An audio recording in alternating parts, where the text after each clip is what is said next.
Welcome to Brothers and Booze. How are Yeah, you doing, welcome, Doug? man. How are you, brother? This is a show that has no intro, no production, and a lot of fun. Yep, that's a good There way we to go. start. Yeah, that's a good way to start. I got a Mayflower Thanksgiving ale. Is it a little bit too old for this?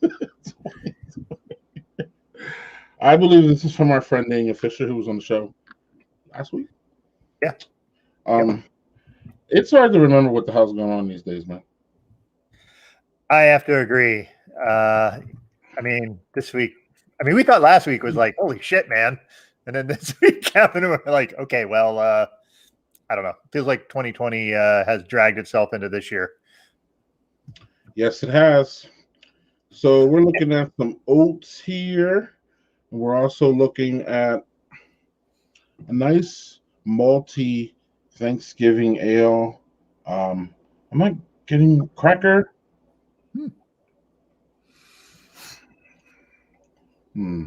Caramel. Nice smooth out. Still really good for not being Thanksgiving. What you got? All right, so I'm starting off with Southern Tier's Blackwater Series Nitro Iced Macchiato Imperial White Milk Stout. So this is just something I just saw the other day. This is a new thing they did. They haven't done this before. They've been heavy on a nitro the past couple years. Nice little whoosh. Did I say 2021? Probably. Right. So we do have our other co-host joining us at some point. Sometimes he's having technical difficulties. So that's go ahead. Smells just like a macchiato. That's something Southern Tier does super well. Is they nail the scents on the shit they make. Yeah. On their pastry stouts. On all their shit, actually. Not just the pastry stouts. So it tastes exactly like fucking iced macchiato, but with beer flavors in it. It's not like a classic, like a white stout. I always thought it was a little bit lighter than this. So maybe the color is different, but really smooth. 10% though. So yeah, starting off wee. Wow. Okay. Well, let's add our friend Casey. Cheers. Sorry for the technical difficulties on my end, but I'm here now. Excellent. So how was your sedition-free country? Forget it. Hold on. We'll get to that. Wrong question. What are you having tonight? Yeah. I'm going to start with some more Daniel Fisher specials, and I'm going to start with Qualified Pills, which, like all these weird government warnings on the side of yours that we don't like, you have different people in charge, like a surgeon general and stuff. And right. And who's in charge up there? I don't know. Don't act like I should know these things. The general over there, he's in charge. You should know how politics and government works where you're from. Like, Oh, we're learning real quick these past 4 years how government works. Yeah. Real fast. What'd you say, Doug? Shit we never knew. Shit we never had to think about. Then we know. Right. All right. Some nice clean pills right there. That's good. Mm-hmm. I have something special coming out later, but we're gonna save that for number 2. But this is a nice, good palate setter. Thank you, Daniel. You're a gent as always. This is really good. Show us that glass. Yeah. Yeah. Nice glass, man. Thank you. I was wanted to make sure I got maximum usage out of my glassware. I actually have some Oktoberfest like tankards upstairs that I should use sometime. So in the future, I'll bring them out. Sweet. And before we bring our guest on, before I pass it to Doug, I see Matt Strain has opined here in our comments. What's up, Matt? Veteran of the show, of course. But what reminded me of that is that and reminded me what Casey's doing is that I want to say a little something about glasses and beer glasses.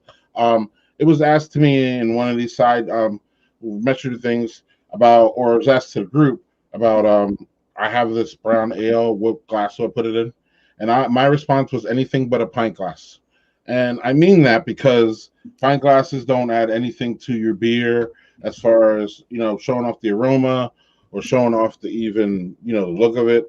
It's just a convenience glass for American restaurants, and they stack up nice and people can do them, but they don't do anything for the beer. So when I literally said anything, I meant a tulip.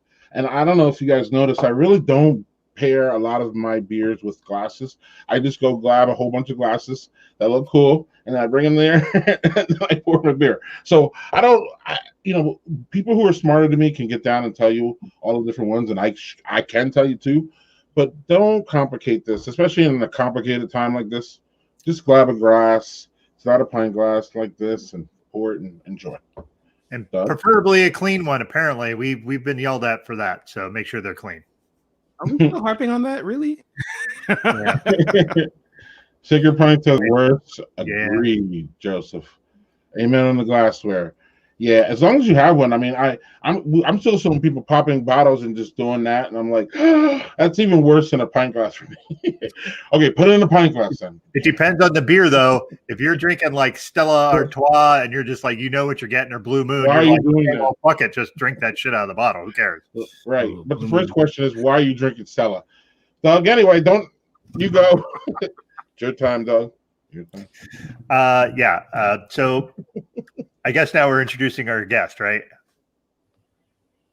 Pre-production on this freaking show is the best. Yeah. Who knows what we're doing? No one. Hey, should we do this? Yeah, we should. So we all know Roberto. He's been part of Dad Bloggers Group, been on a show before. A man of few words. He is a ASL interpreter. God, interpreter. Maybe I should have had that pregame beer. And former rugby referee, I believe, which is something I'd love to hear more about. And he's a freaking awesome dude. So, Roberto Santiago, welcome. Hello. What's up? Hello. What's up? Hello. I've been looking forward to this for months. There is so much that we have to talk about, you guys. Hello. World. Yeah. So lead us into it. What do you want to talk about first? Okay. Get your glass first, though. What are you drinking? Talk about it. And I will tell you, you're talking about glasses. That was one of the things I had. I have my own show notes. I have them taped to my computer here. Like, you guys using the same glass over and over again last week, you're killing me. You guys were killing me there. It's a nice shirt. That's from our friend ABC. All right. So, all right, Roberto, what's up? So, like last time I was on the show, I like to get beers from my little local spots because we want to keep them in business. So almost all the things that I have tonight are from Gilman Brewing Company in Berkeley, California. Interestingly enough, on Gilman Street. Who knew? And one small bit of trivia there. They are directly across the street from the old Pyramid Brewery that was also in Berkeley, where I used to work. And Pyramid, they were one of these, and this was like before COVID. This was years ago. They did one of those things where they just like everyone showed up to work one day. I had long since moved on, but everyone showed up to work one day. There was just like a note on the door that was like, "Oh, we're closed forever." It was like, all right. It was after they got bought by Magic Hat, and I guess there were some consolidations going on. But yeah, that was like a tough way for people to get done in over at Pyramid.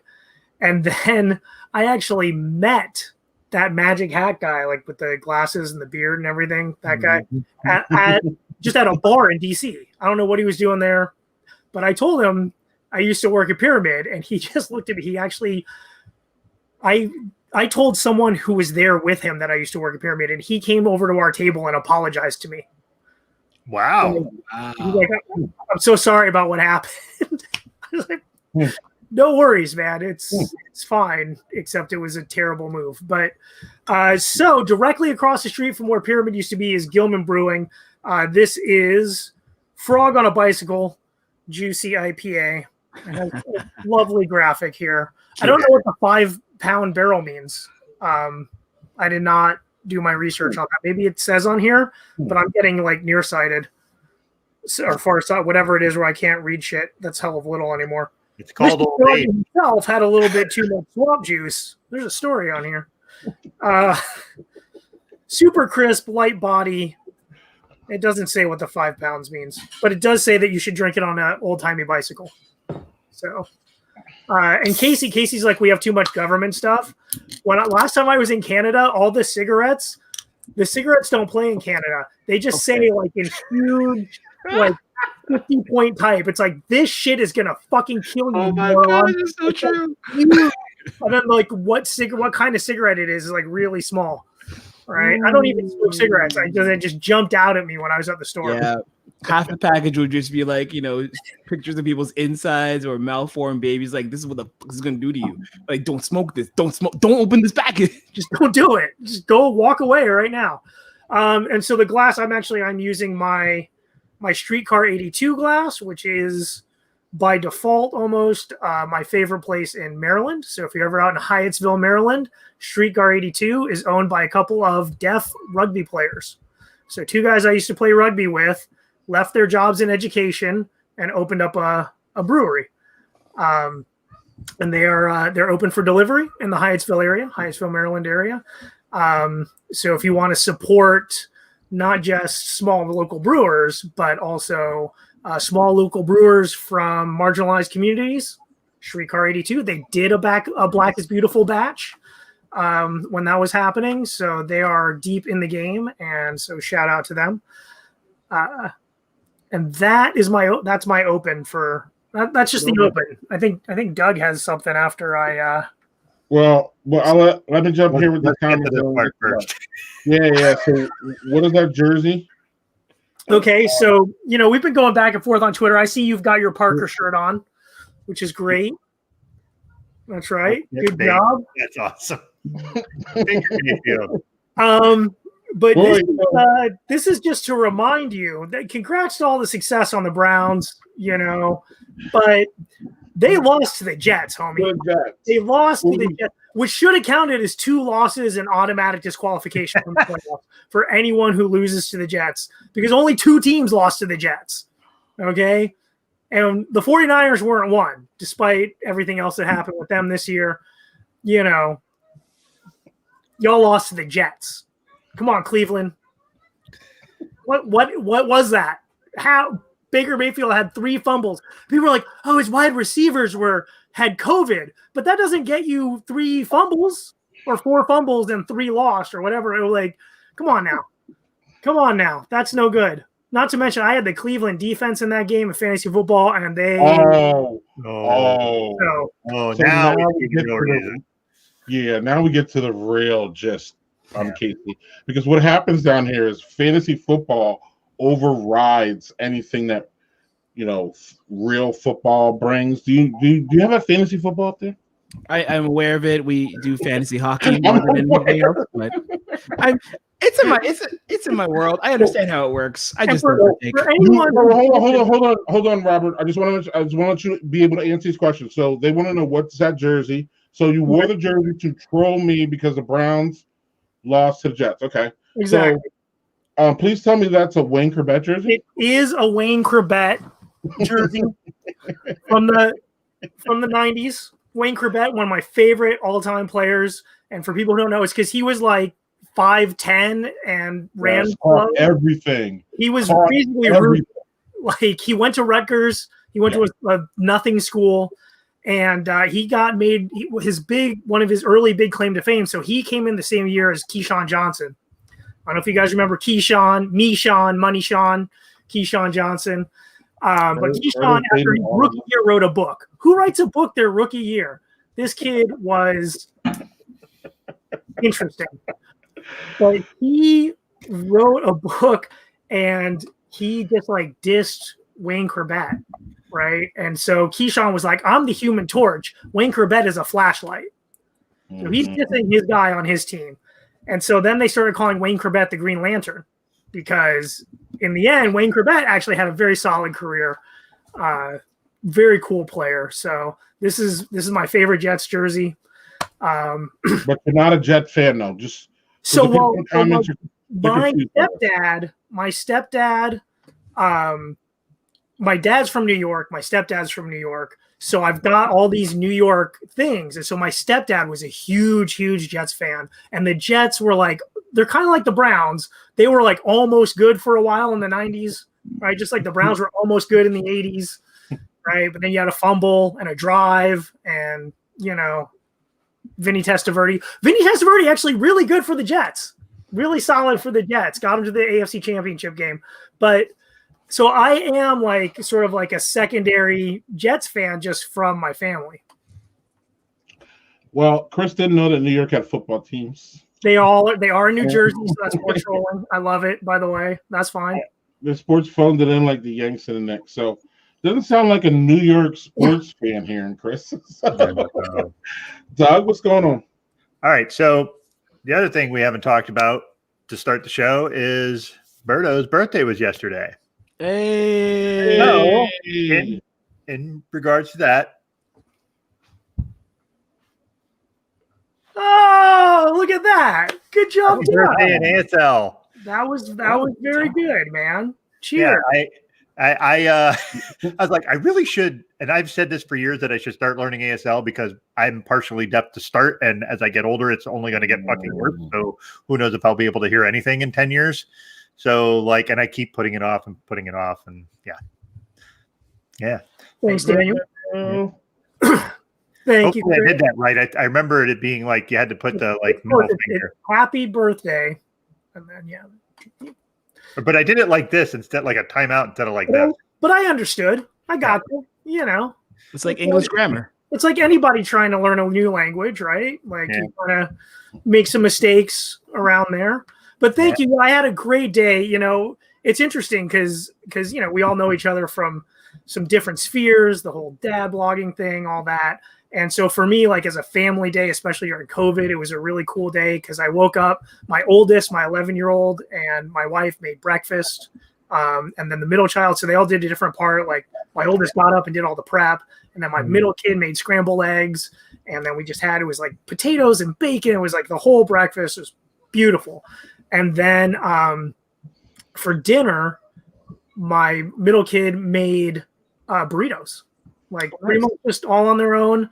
And this kid's been killing me. 9 years old, made an entire baked chicken dinner last week. Wow. Like the whole thing, roasted potatoes, baked the whole chicken, did the vegetable. Like, so the kids were killing it. And then, you know, it was just nice. I got a bottle of Lagavulin. I'm not going to say it. Lagavulin. It's the scotch that I know what it is. I'm listening to you fumble through that shit. And so have you ever had Lagavulin, by the way. What's that? It's Lagavulin, by the way. Lagavulin. Thank you. Lagavulin. But it's really good. I never had it. It's outstanding. So. But yeah, it was a great day, man. I felt really well taken care of by the fam and by everybody reaching out. And our friend Charlie Capon posted a sign language happy birthday video for me, so that was cool. Really touching to see. Yeah, I'm still trying to get over the fact you have this 9-year-old who made a baked chicken dinner, and my 7-year-old can't make a damn sandwich for himself. I'm like, what? You need to like do video lessons or something because my kid needs to get on this. I have one video up of me trying to do some cooking stuff, and in it, it's from several years ago now. But in it, my kids run in. I'm like, oh, the kids are here, and so I kind of take the camera. I look down, and my oldest is there with just no pants, and it's just like hanging wang. And so then, and it was like Facebook Live, and then I had to go back and edit that out. Like afterward. What? Hang out, son. Way to go. Damn. Oh, that was great. But yeah, cooking has been cool. It's been like them showing an interest and me getting over myself because sometimes I just want to make dinner and get it done and have it done right, you know, especially when they were littler. And I had to like really fight against myself and be like, okay, I'm going to let you guys help. Like chop up these carrots or do this or do that. And then they actually started getting good at My 9-year-old can make the best over easy egg I've ever had. Shut up. Like, That's amazing. I couldn't make an over easy egg till I was like 30. You know, like, I still can't make them. So yeah. and yeah, no, my 9-year-old has it down to an art. It's like beautiful, beautiful, beautiful eggs. Anytime Z's like cuisine. Casey, you got ketchup chips with you? No, I didn't even bother. after you guys trolling me for days, I was like, I'm not getting no damn. Why are you shaking your head? I went and got the. I wanted Do you to have have ketchup the. chips? I can't even believe you have ketchup chips in the States. Like, how did that happen? What is that? I'm so Amazon? confused. Oh, Amazon. shit. You went that far. Well done. My oldest Wow. My oldest for Christmas got me Kit Kats from Japan. Matcha ones? No, they were sweet potato.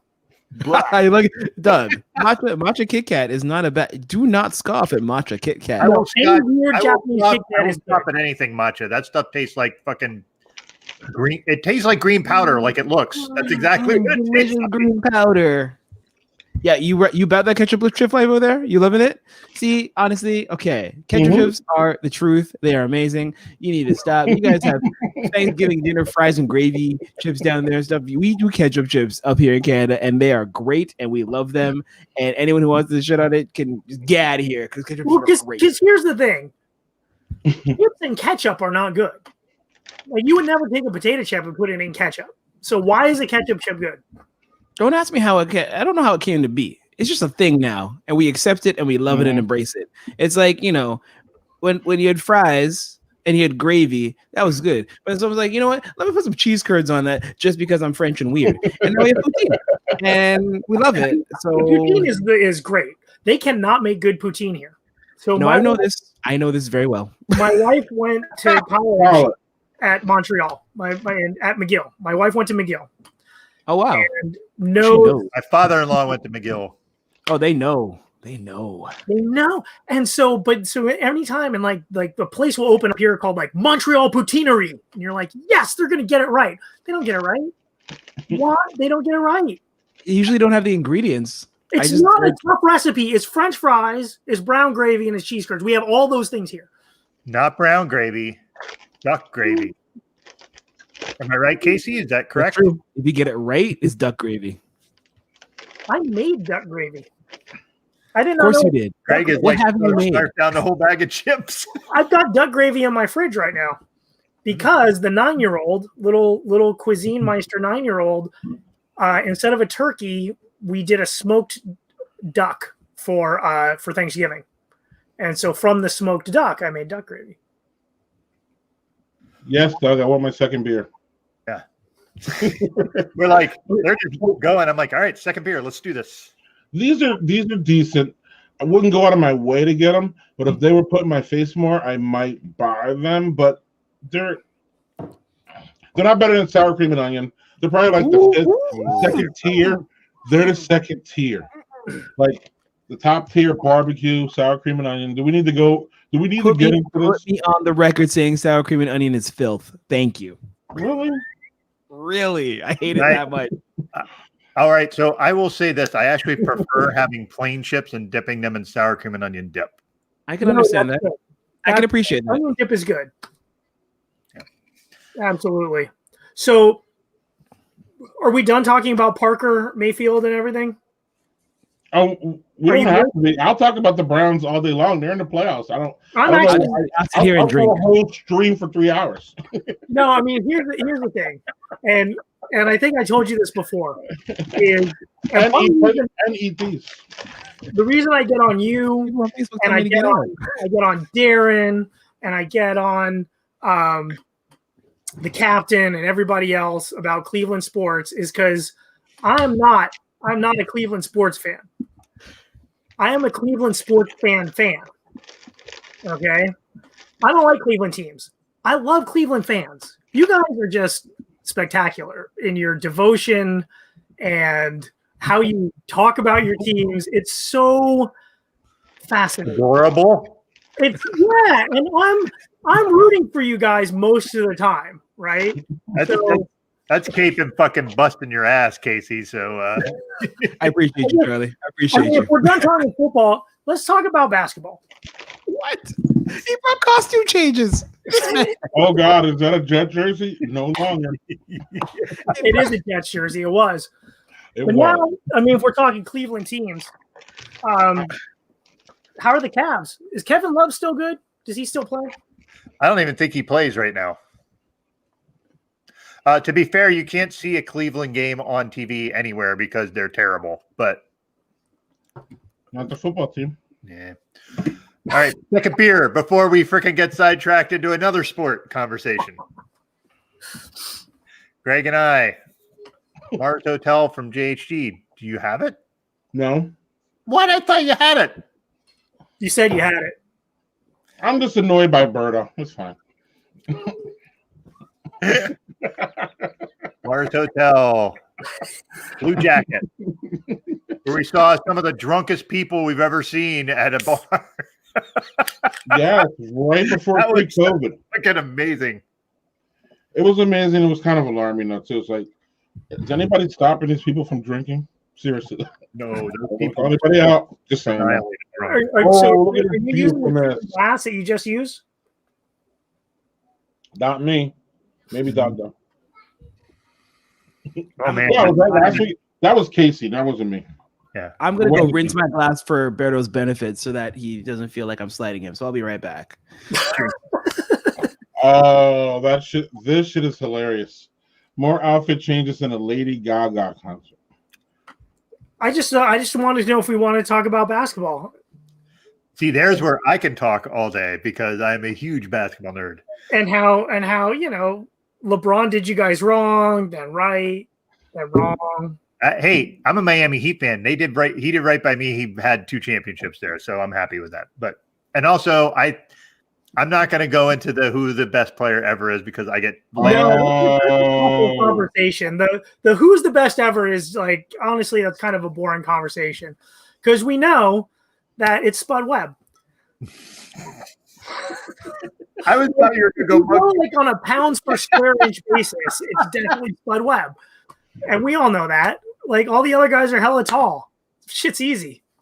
see, I was going to go either Paul McKeskey or Jack Sikma, but I was trying to think of Spud Webb, and I thought about Nate McMillan for some reason. McMillan. I don't know if that's the right, best yeah. part of Dash, Chris. I really don't. You got to look at back in like the 80s with Pete Maravich. fucking Sikma's fucking mustache when he had one, and then there was like I said, McKeskey had like a perm and a fucking giant beard. It was like the funniest fucking look ever. Didn't Pete Maravich have kind of a stash for a while? Wasn't he going with the For a bit. handlebar for a while? Yeah. Greg, what do you think of this thing? Because I'm trying to figure this fucking beer out, and I'm not sure I understand. I'm figuring it out. It's a lot of cinnamon.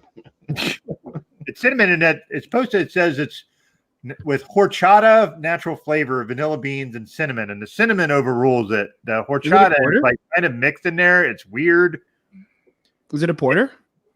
It's a milk stout. It's Okay. a sweet stout at They call it a 9%. sweet stout, but yeah, it's milk. Okay. 9% though. Doug will be all slurry by the end of this. He's going 10. At least he's going down, like 10 to 9. This was an 8 next Like to 7. 7. It's way too sweet, Doug.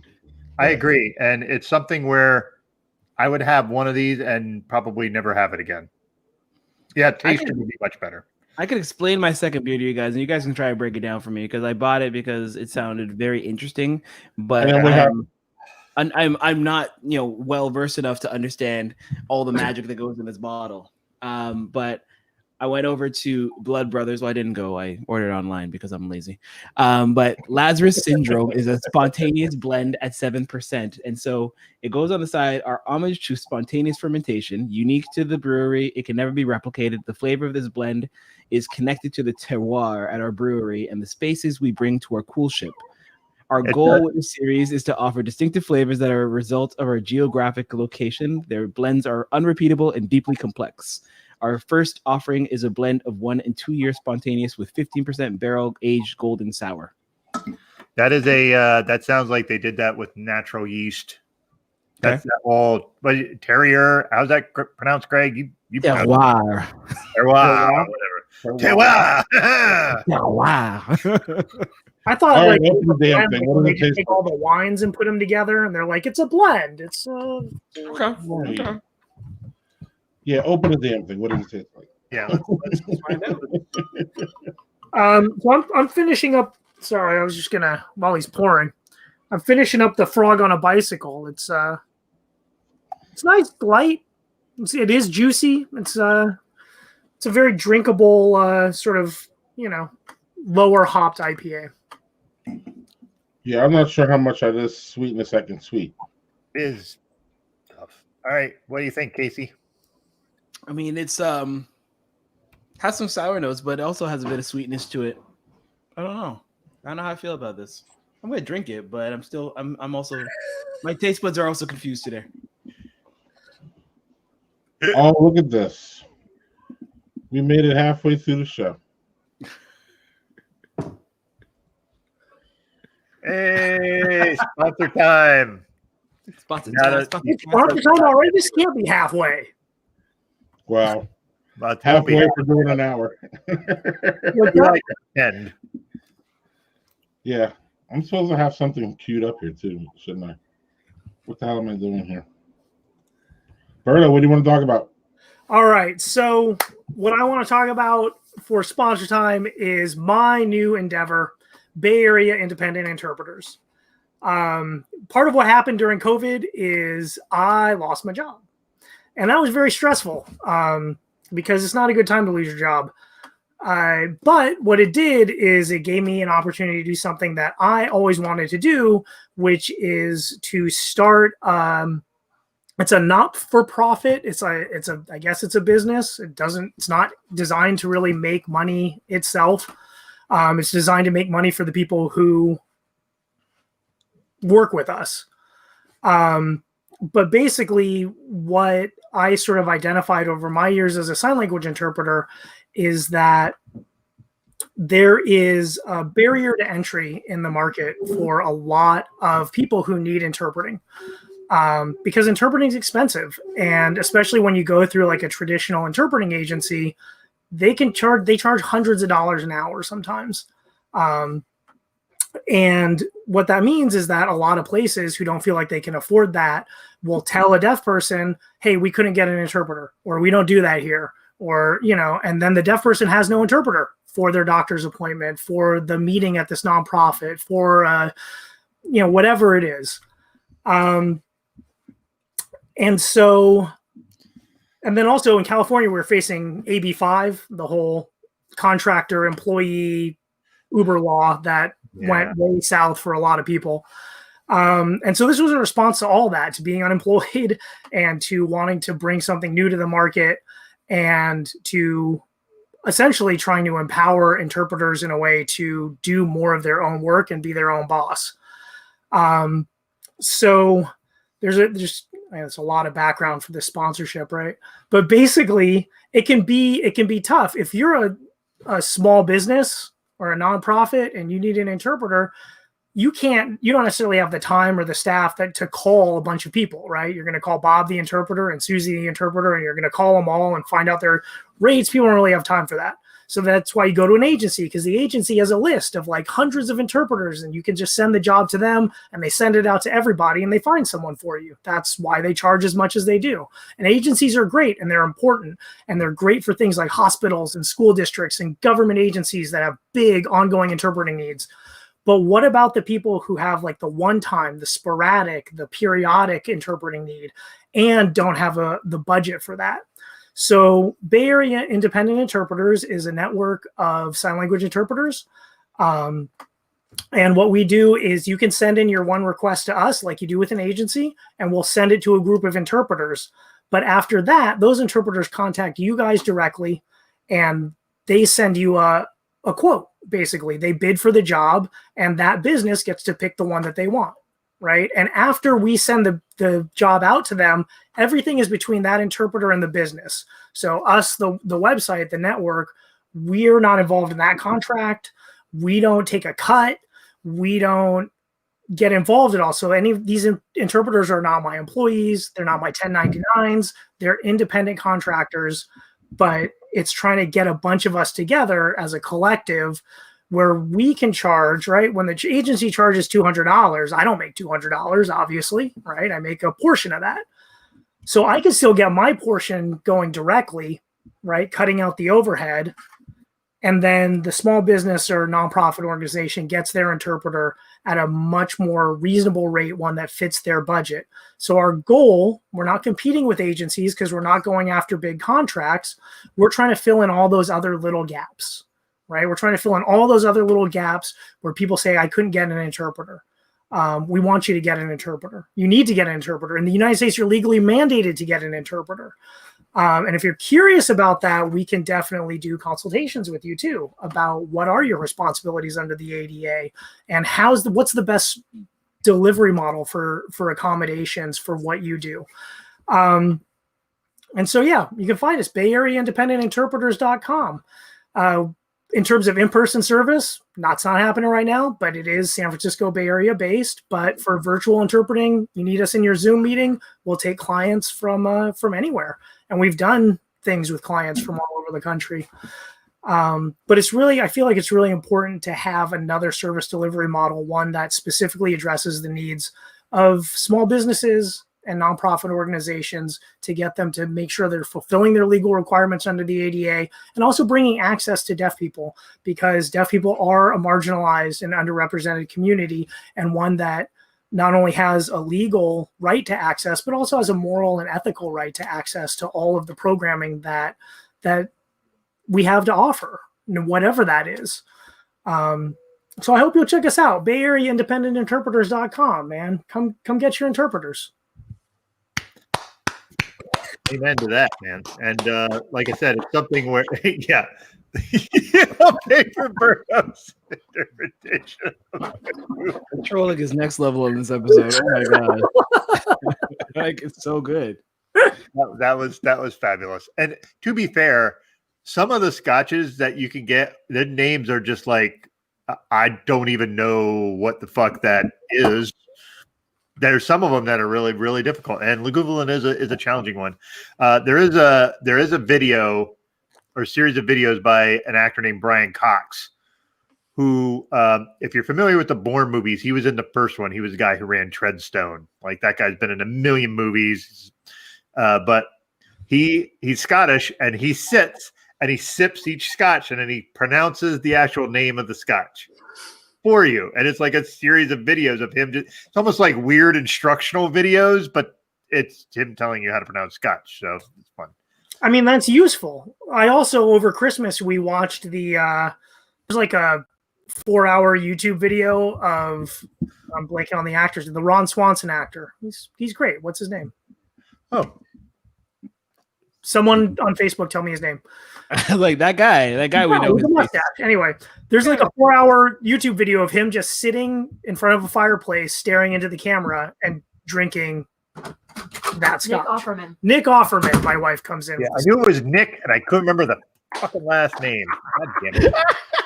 So Nick Offerman definitely comes in, but he just sits. It's like an hours-long video of him just sitting there drinking scotch and staring at you next to the fireplace. It's like the Yule log kind of thing. He doesn't say anything. Yeah, it's great. And apparently they did it all in one take. I wouldn't freaking watch Succession if you paid me, because if I want to watch a rich bunch of dickheads fuck around with money, I'll watch this fucking Trump family. A bunch of bad people with money. I don't want to watch that. I've seen that in person for 4.5 years. And for the record, Brian Cox is always, for me, Jets linebacker Brian Cox with the big board he played with behind his head. Yeah, he's been something since he retired, huh? Casey? Scottish, apparently, and white. So I need to propose something. I'm gonna change the pace of things here. Yeah. Have you guys heard about the internet drama video series? It's not even a series. There's only 2 of them so far. But have you heard about this? Ho. So there's a guy out of Montreal. Let's keep this topical. Montreal, because I love Montreal. There's a producer out of Montreal who took random bits of internet drama and turned them into songs. And Greg, do you have it queued up? You sent me something here. Let me see if I can. I sent you a link. So I've been bouncing to this jam for weeks. For all day. Yeah. We have to start it over. Instagram's weird like that. But let's go. Okay. Wait. Do I have to? Here, let me unmute this, and then let me. Maybe. Caroline, oh, keep on laying up. If you're in love, what did Caroline do her? She stole my broccoli, casserole recipe, 8 years ago. Claimed it was hers. She claimed it was her. I'm not talking about it. Might be from Carolyn. No, she a pretty lady. Oh my God. She's a rotten recipe stealing bitch. Doris. Oh, careful who your friends are. Yeah, that's it. That's fucking fabulous. So he did two of them. He did one of them is like basically him and like someone talking about a Facebook cell group thing, and it's just like he's turned these into legit gems, and it's hilarious because before that he was just like a producer out of Montreal. People knew about him a little bit, and they're like, okay, you have some cool stuff. They did this on TikTok for fun. Each of them has something like 20 million views on TikTok, another 2 million views on Instagram. Like it blew up like crazy because it's just basically like, I'm here in a pandemic and I'm gonna like try something fun out, and it went nuts. It was like, give us more now. Like I've jammed to that 1 minute clip literally 100 times in the last week because it's just that hilarious and amazing. Infinite Drama Part 2, yo. All right. Well, can I bring some America to Canada? Can I bring some America to you? Canada's not ready, but let's go. All right. Let's see what we got here. Oh no. Because I'm white, she asked me to leave the property. It is because I'm white. What else is it? Knock it out. Don't tell me no.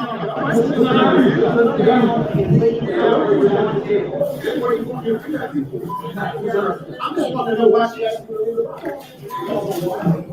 I like the beat in the background. I don't know what county you are, but in my county, my sheriff said it's an unlawful mandate. My sheriff said it. I don't work for them. I'm telling you, this is their problem. You're not even wearing your mask right. If you want to cut, you know what? I'm not telling you it's because I'm white. It's because I'm white. It's because I'm white. Okay, this I'm money now. I walk back out. This is see you racist. Knock it off. I'm not touching it off. I work all my needs to ask me that I'm the residents to leave the store. I'm coming back in because I'm white. You're doing that. No, you're not.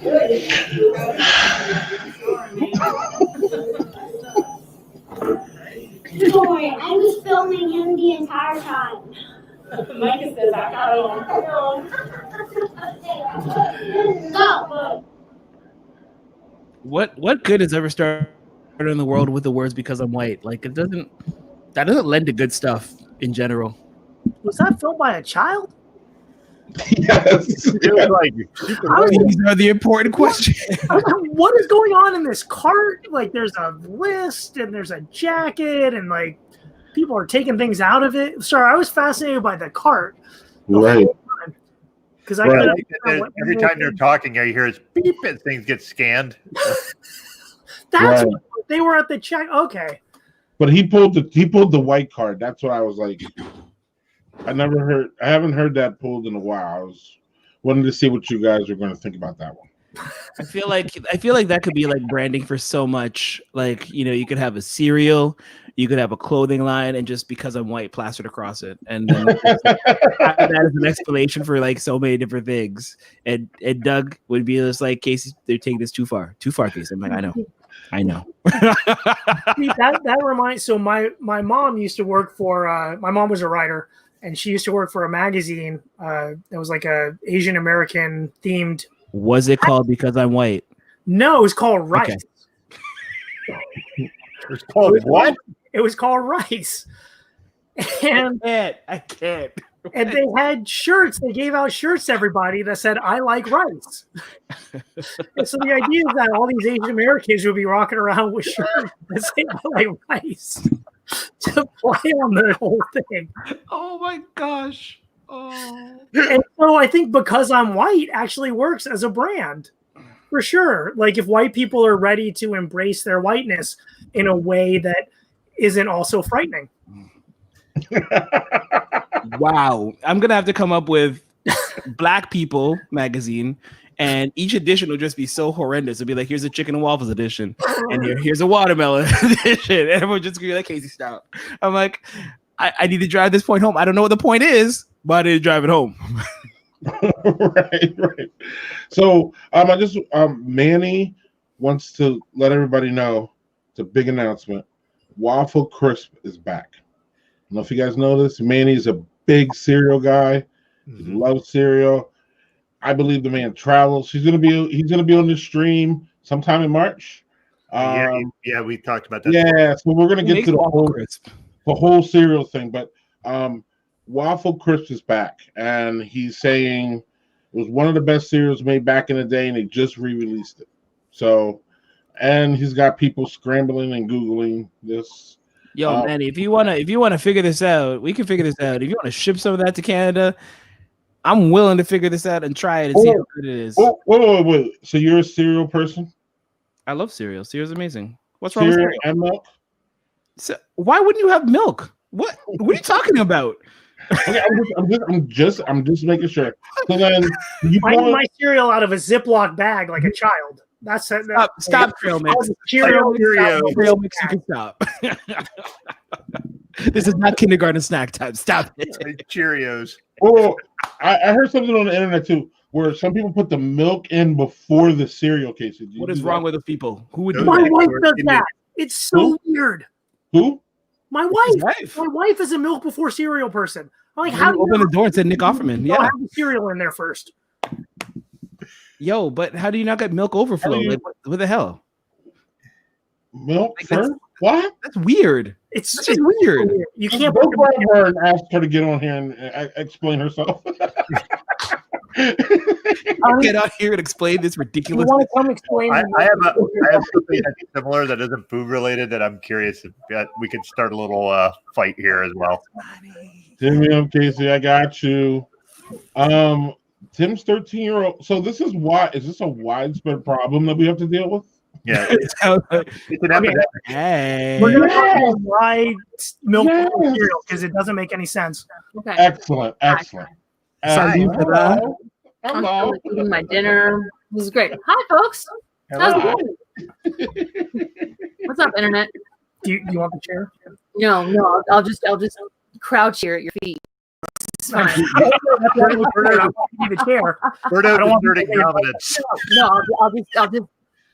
You have strong thighs. You can do it.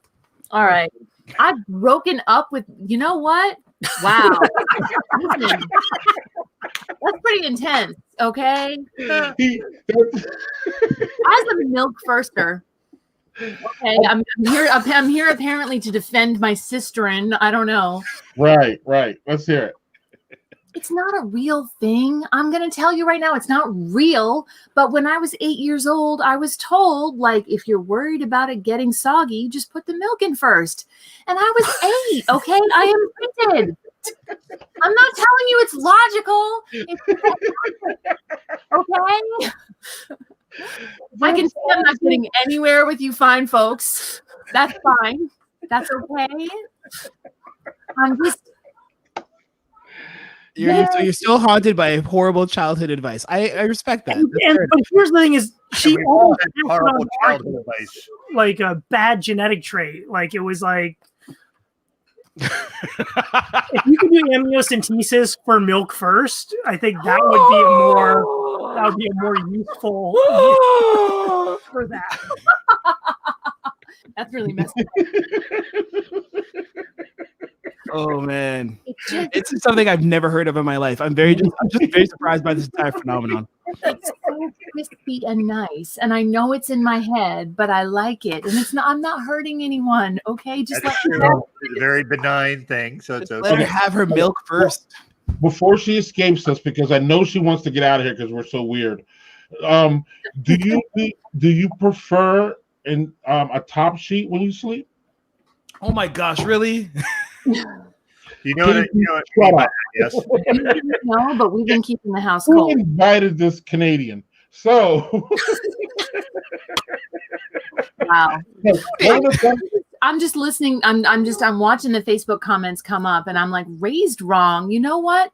And my parents' friends, and they have passed. So how dare you? No. I'm kidding.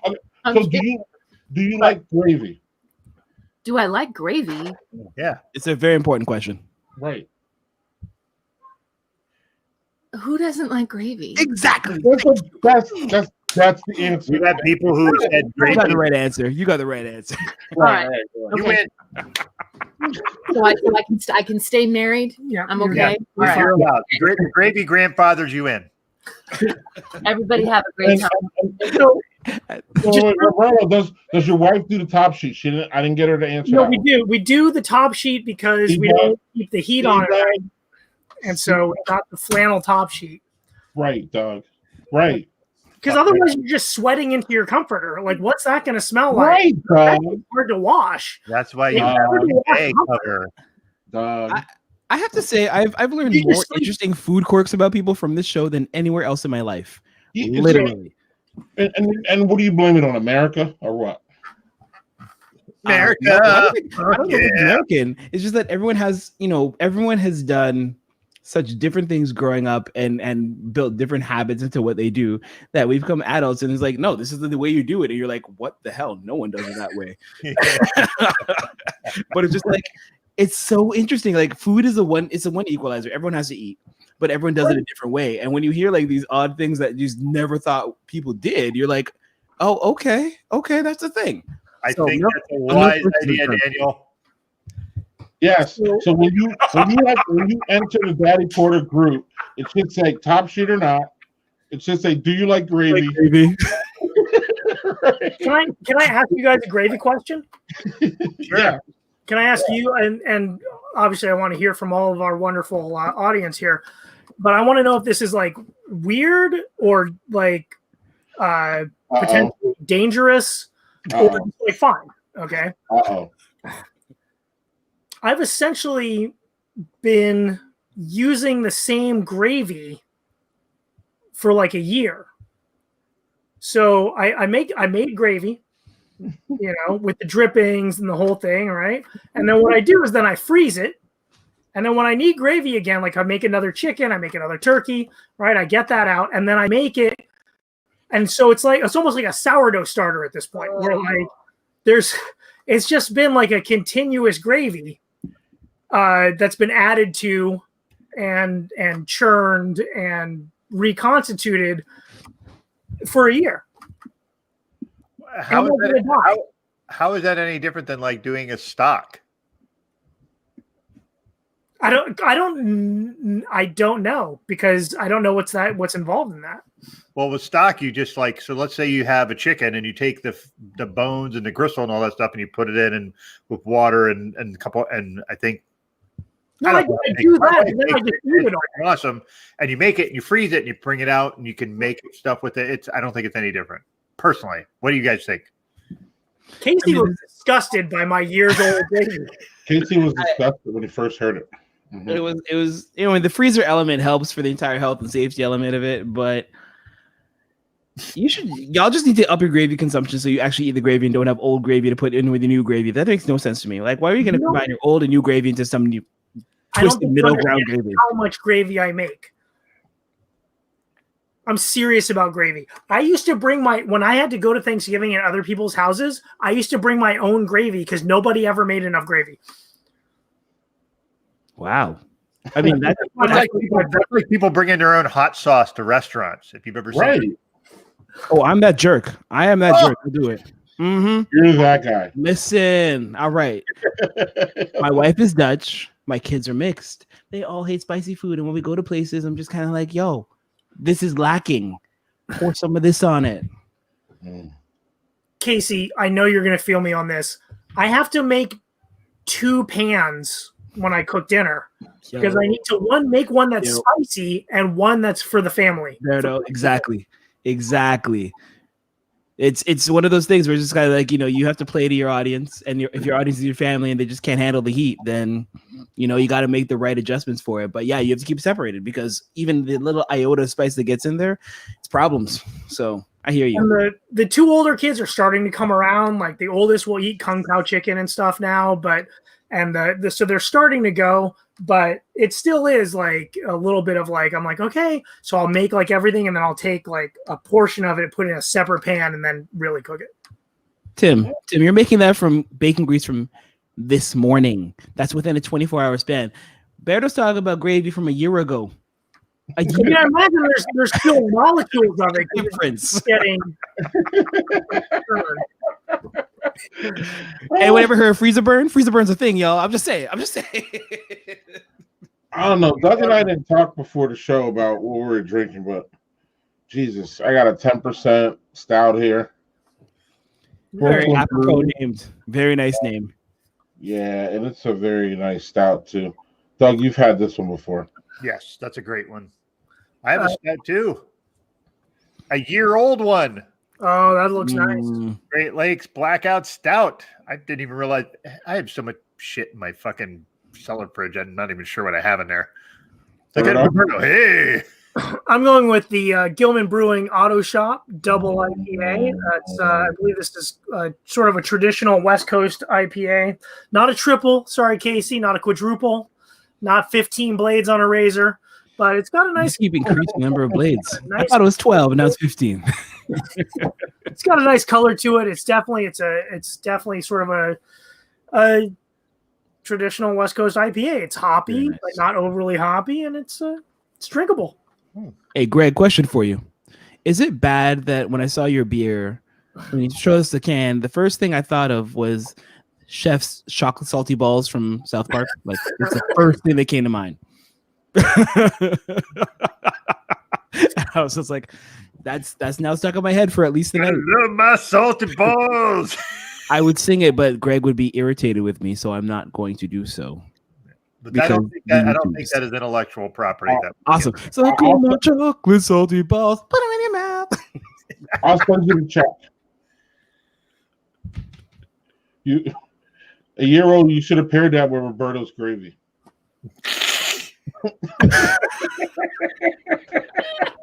And the thing is, I would put some of that in the gravy for sure. No, you wouldn't put this in the gravy because it's a Russian Imperial Stout, and that would not be good in gravy. So, are you kidding me? Yeah, that would not be good. A nice dark. Yeah. No, I'm going to tell you that the characteristics of a Russian Imperial Stout would not be good in gravy. A regular stout, absolutely, but I wouldn't put a Russian. What kind of gravy are you trying to make? Russians, for sure. I wouldn't put Russian dress. I don't buy Russian dressing. I don't drink Russian stouts. It's very American of you. Well done. Yeah. I'm just. I get it. The Cold War is not over. The Cold War never ended.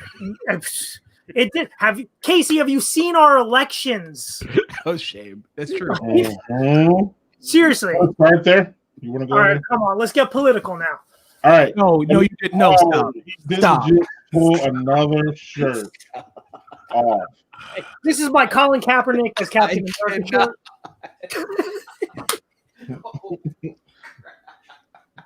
Is that your poker face? I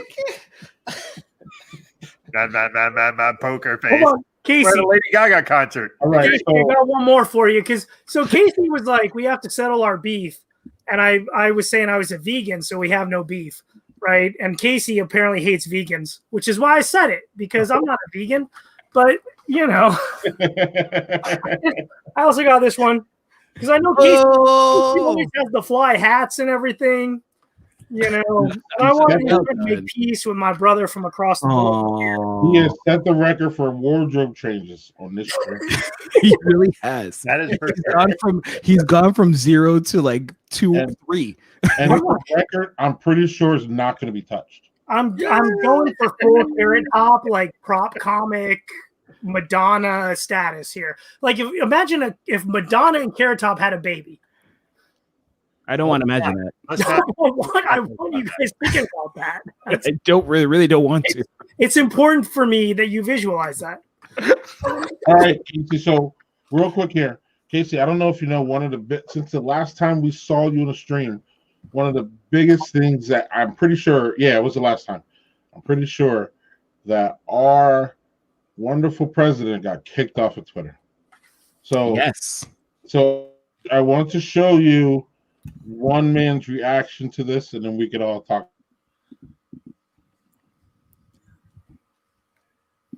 Greg muted himself too early, but that's good. Ban Trump from Twitter, and all I got to say is so much for free speech, huh? You know, it's like the guy can't even yell sedition in a crowded movie theater anymore without repercussions. Well, good luck keeping the doors open, Twitter, now that the cash cow's gone. And good luck keeping him off Twitter in the first place. Because, you know, Eric or Don Jr. is going to have to start tweeting for him now. Trump's going to have a thought, and he's going to be like, Eric, get off the fucking Xbox and come raise I like it. And now how are we supposed to remember to keep law and order? And sure, it's on TV 24 hours a day, but that's the Dick Wolf one. It doesn't mean anything unless Trump's copying and pasting it every 6 hours. Well, good luck, Twitter, because you're going to need it. Because I said it 8 times before, but I'll say it again. I'm going to Parler, and for good this time. And I was serious those other 8 times, but now I'm super serious. Yeah. Oh, Canadians have a question. Is it parlor or is it parler? Because we're just kind of like, we see it. It's like parler is like French for to speak, but everyone's like parlor, and we're like, really? It's like it's honestly an overly intellectual name for the people who are on it, because it's both, right? It's parlay. It's like plan your coup, right, together out in the open on WordPress, apparently. But it's also like a parlor. It's like the place where you gather and you plan your sedition openly on WordPress. So it's I cannot believe that anyone on Parlayer understands how nuanced the name actually is. No idea. They're morons. And also it doesn't exist anymore. I can't even. I'm loving the comments today. The comments are so on point. So, wow. Casey, you ever see that guy before? I've never seen that guy before. Does he have a series of videos where he just goes off and talks? Oh, wow, he does. Oh, shoot. This guy jumped on the scene. Like, I don't know if you were around or if you remember when Stephen Colbert jumped on the scene. Yep. The first couple, like, months of Stephen Colbert, or actually, I would say, like, weeks, people were like, is this guy real? Wait. Is he actually, because he was a parody of, like, Bill O'Reilly, so people couldn't really tell whether he was. This is the same thing with this guy. The first couple of times I was like, "Is this real?" And then you could hear some of the jokes are just like over the top, so you know he's just being a fucking asshole. Yeah. But I gotta cue it up for next week. My favorite one was the Trump boat. Did you see this one, Roberto? The Trump boat one, where the Trump boats. Remember they had that parade, and then the winds came in, and then the fucking right. They he had this one where he was like crying that his boat sank, and it was just the best. I don't know. That guy deserves. He deserves to get some money for what he's doing. I hope he somehow can monetize that shit because the shit's funny. Oh no, yeah, like Webby Award, absolutely. Something, yeah. I saw a really good one, and that really got me. And it was this woman pretending to be like the wife of the guy who stole the podium. Yes, and I kept trying to find her name. 2-minute video, and for 2 minutes I was like, "This woman is a." And then the jokes got so extreme that I was like, "Oh yeah, no." Right. He was like, "They say he's gonna lose his job, but I got news for you. He ain't got no job." Yeah. Wait, he had a kid named Coco something. Yeah, it was. Yeah, no, that one was beautiful. It was so well done. that has been one of the silver linings, Casey, down here, is that like the parodies of the crazy shit that's going on. It's Blair Erskine. I think that's the name of the lady is Blair Erskine, and the other one is Sarah Cooper, who does the fucking like where she mouths Trump speech, and she just fucking kills it. And they're like, but I gotta say, as I say with everyone, Sarah Cooper, if you're watching, and I hope that you are, caption your videos. Thank you. Yo, I'm Berto. I'm gonna definitely every time I'm working on some content or working on a campaign, I'm gonna think of you. I'm gonna think of you and getting you on there to make some things happen because this is really cool. I am. I'm gonna come on. I'm gonna be like, caption yo shit. It's like I loved. Did you guys ever watch Drunk Kitchen? Oh, that's Hannah. Yeah, Hannah Bobana. Hart? Is it Hannah Hart? Yeah, Hannah Hart. Hannah. From Bobana. I think she might be Canadian. I am a fucking pop culture savant. I don't even watch shit, and I know what stuff's in it. I can't remember where the fuck I put my car keys, but I can remember fucking stuff I've never watched. So, but no, Hannah Hart. So she had, I think it was like kind of how she blew up. Is she had this great YouTube series called Drunk Kitchen, where she would get drunk and try to cook things. And one of the early ones was just making a grilled cheese sandwich. And she's got this whole thing about butter yo shit. Like you got to butter the bread when you make a grilled cheese sandwich. And it's become like a mantra at our house. Like me and my wife, we're just like constantly telling each other, just butter your shit. And it works for everything. Right? But yeah. Caption your shit. Well, Doug, is it? Because Doug is not going to be able to watch your videos, Casey, in like 5 years. No, I won't be able to. And I'll be a freaking... Yeah, it's one of those things where I'm just like, I get that I'm kind of going to have to worry about that stuff, and I should. Yeah, that's her right there. That one. Is it this one? Yeah, that's her. Okay, hold on. Let me hilarious. Oh no, that's her, but this isn't the video I was talking about, but that's her. But this is the one about the Q shaman guy. Yeah, this is about Q shaman. I haven't seen this one yet.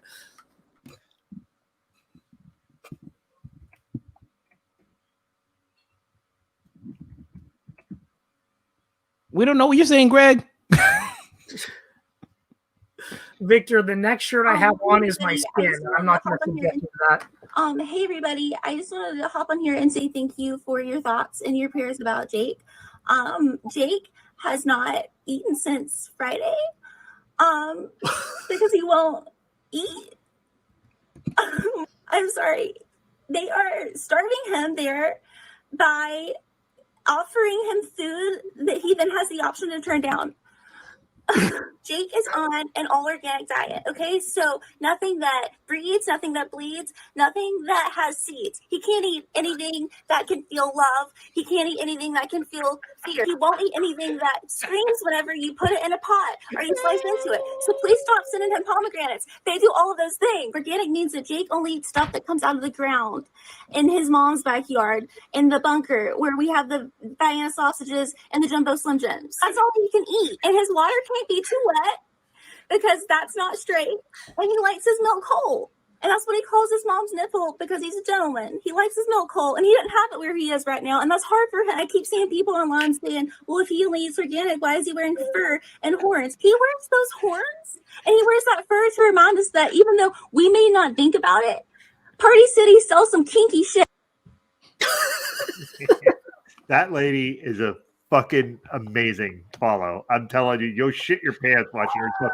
Because I remember watching it the first time being like, wait, is this really? And then you're like, oh, no. This is somebody making fun of this. Okay. And look,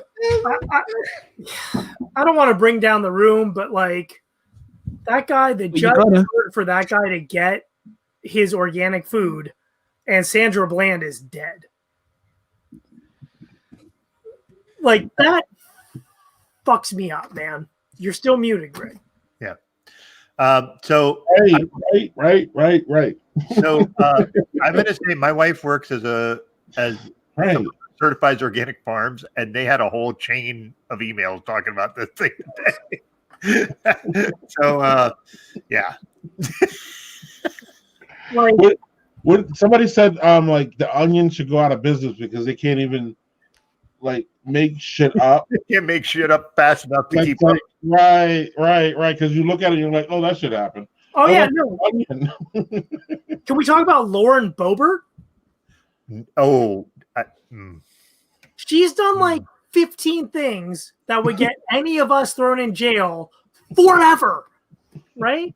Like, I have gone on like a private Capitol tour before. So a guy I played rugby with was like a top aide to I'm blanking on his name now. He was one of the former like top Republicans. John Boehner. Boehner. It was Boehner. Thank you. Oh shit! That was just I plucked that out of the air. You got all the names for me today. No, he was a top aide to Boehner, and he took me and my buddy on a private little Capitol tour. It was awesome. I lived in DC for 12 years. I know that the Capitol Police do not mess around with people like us. Okay, this woman just got a GED like last week. And has been arrested 4 times. And her husband, before they were married, exposed himself to minor children at a bowling alley, and she was a witness? Yes. What? Ay, Dios mío. Yes. What? Yeah, it's so good times with her. And then she made a video where she was going to bring a Glock to Congress, and then she gave apparently the tours on January 5th to the insurrectionists. Then she tweeted out on January 6th, it was like, today is 1776. And I'm like, today is 1861, you fucking secessionist motherfuckers. Wow. Like, she's been going around the metal detectors, and then when she goes through, her purse beeps, and she won't let them look in what's in the purse. I would be dead if I did like 2 of those things. Okay? Like if I got a GED last week, I would definitely not be alive right now because my whole life is built on not that. Yeah, and she's being investigated because she was tweeting the location of Nancy Pelosi and during the insurrection. Nancy Pelosi's like, she was like, she's not here anymore, so maybe look somewhere else or like whatever. Lockdown here, like. And the best thing is, if you watch, she did this video where she was talking about how. Exactly right. She did this video where she was talking about how she's going to carry on into Congress because that's her constitutional right, and blah blah blah blah. And the video looks like a conservative dumbass Elle Woods from fucking what's the movie? Legally Blonde.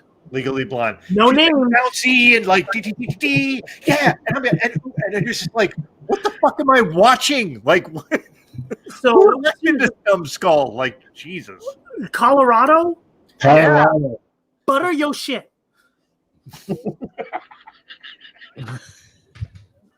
AC. So let's talk about the Ford family. Well, you know what? It's funny because I was going to say the Beaverton is Canada's version of the Onion, where we're talking about, sometimes they get it really, really right. And basically they're like, they had an article that came out the other day. It's like, Canada not particularly worried about their right-wing politicians starting a coup because they're not charismatic enough. And I was like, it's true. Oh, wow. It's sadly true.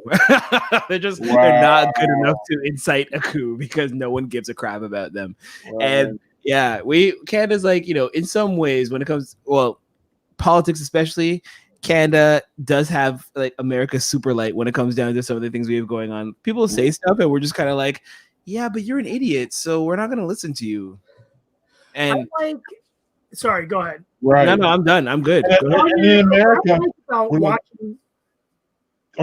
Roberto. I was just what I like about watching Canadian politics from afar is like Canada is fully willing to just be like, this shit's not working, dissolve it all. and then like, have another election completely.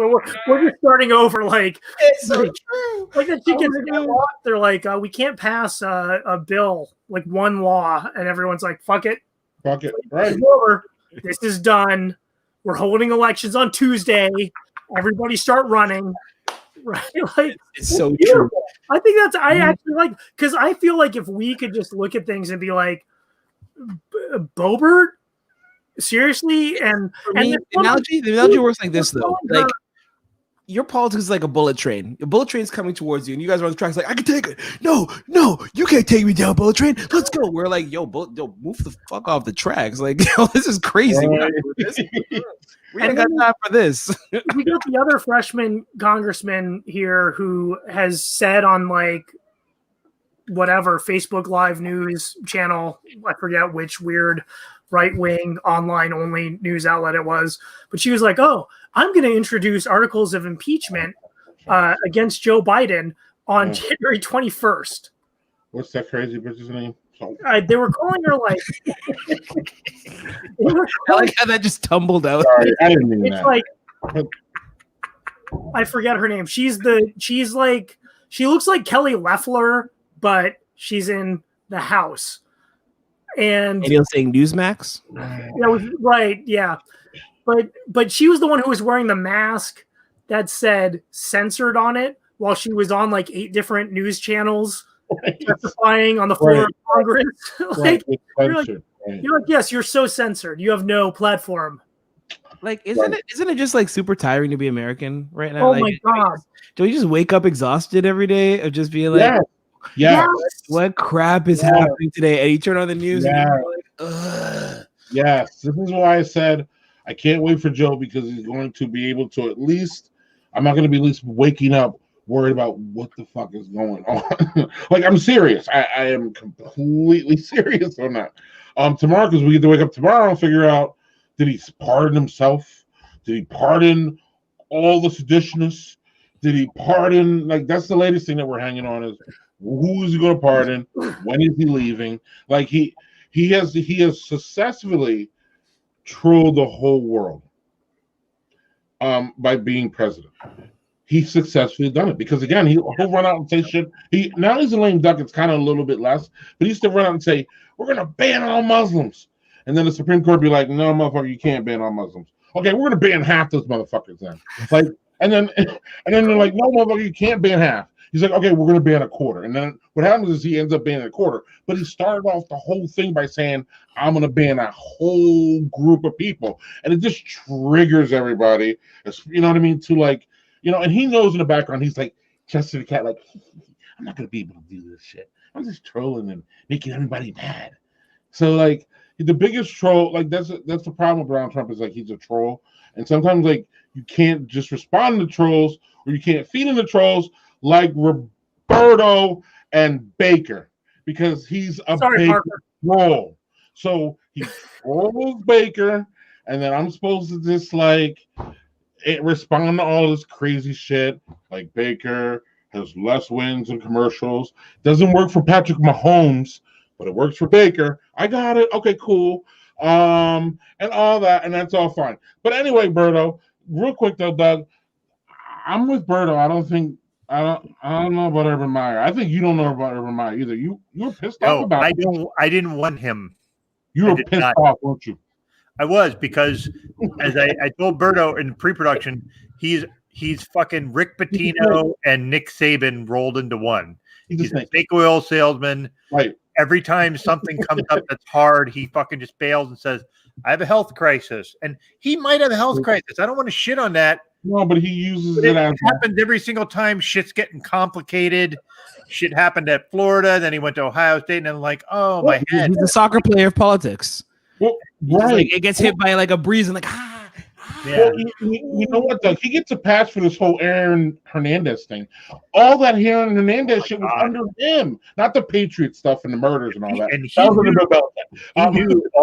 he knew all that shit. Aaron Hernandez did a whole lot of shit in college. Wait, didn't Aaron Hernandez go to Miami? Excuse me? Where did Aaron Hernandez go to college? No, he went to Florida. He didn't go to Florida. Yes, Okay. yes, And he he had the assistant coach who was like a wife of using Peter. his Yeah, phone. it was great. Right, Roberto, but you know that Aaron Hernandez did a whole bunch of crazy shit in college too. Oh yeah, no. That was under Urban Meyer. I had Aaron Hernandez on my fantasy team, so I had to investigate all of this. But drafts, right? But people forget people forget the Aaron Hernandez heinous stuff because that was under the Tim Tebow godlike stuff too. So Tim Tebow took, and with all due respect, he should have got it. He took a whole lot of airspace, and Aaron Hernandez was like, meanwhile, and shady Urban Meyer were meanwhile like working under the, being shady, while everybody's like, look at Tebow and God. Anyway, so Casey, I'm sorry I hijacked your No, it's good. Don't even worry. Like, give us sports, because if we don't have sports, then we got to go back to talking about mobs taking over our capital and I'm just impressed we got back to fantasy football. football again. Yeah, we actually have I thought we moved on from fantasy football. We came right back to it. our real president isn't even president yet. It's just a fucking mess. I don't even. Oh my god. But also, go. I love anybody who will talk about soccer players flopping. Is that it hits close to my heart because, as a rugby guy. Yo, I meant to tell you, I played rugby in high school. Let's talk about it. Yeah. I really enjoy rugby. Actually, though rugby is also the source of one of my injuries. This is going to sound stupid. Two teenagers make a lot of stupid choices. This is going to sound stupid. So I was playing rugby at the same time while I was also running track. That doesn't sound stupid at all. That sounds great. I had a teammate. Just let me interject. It's a go ahead. Story.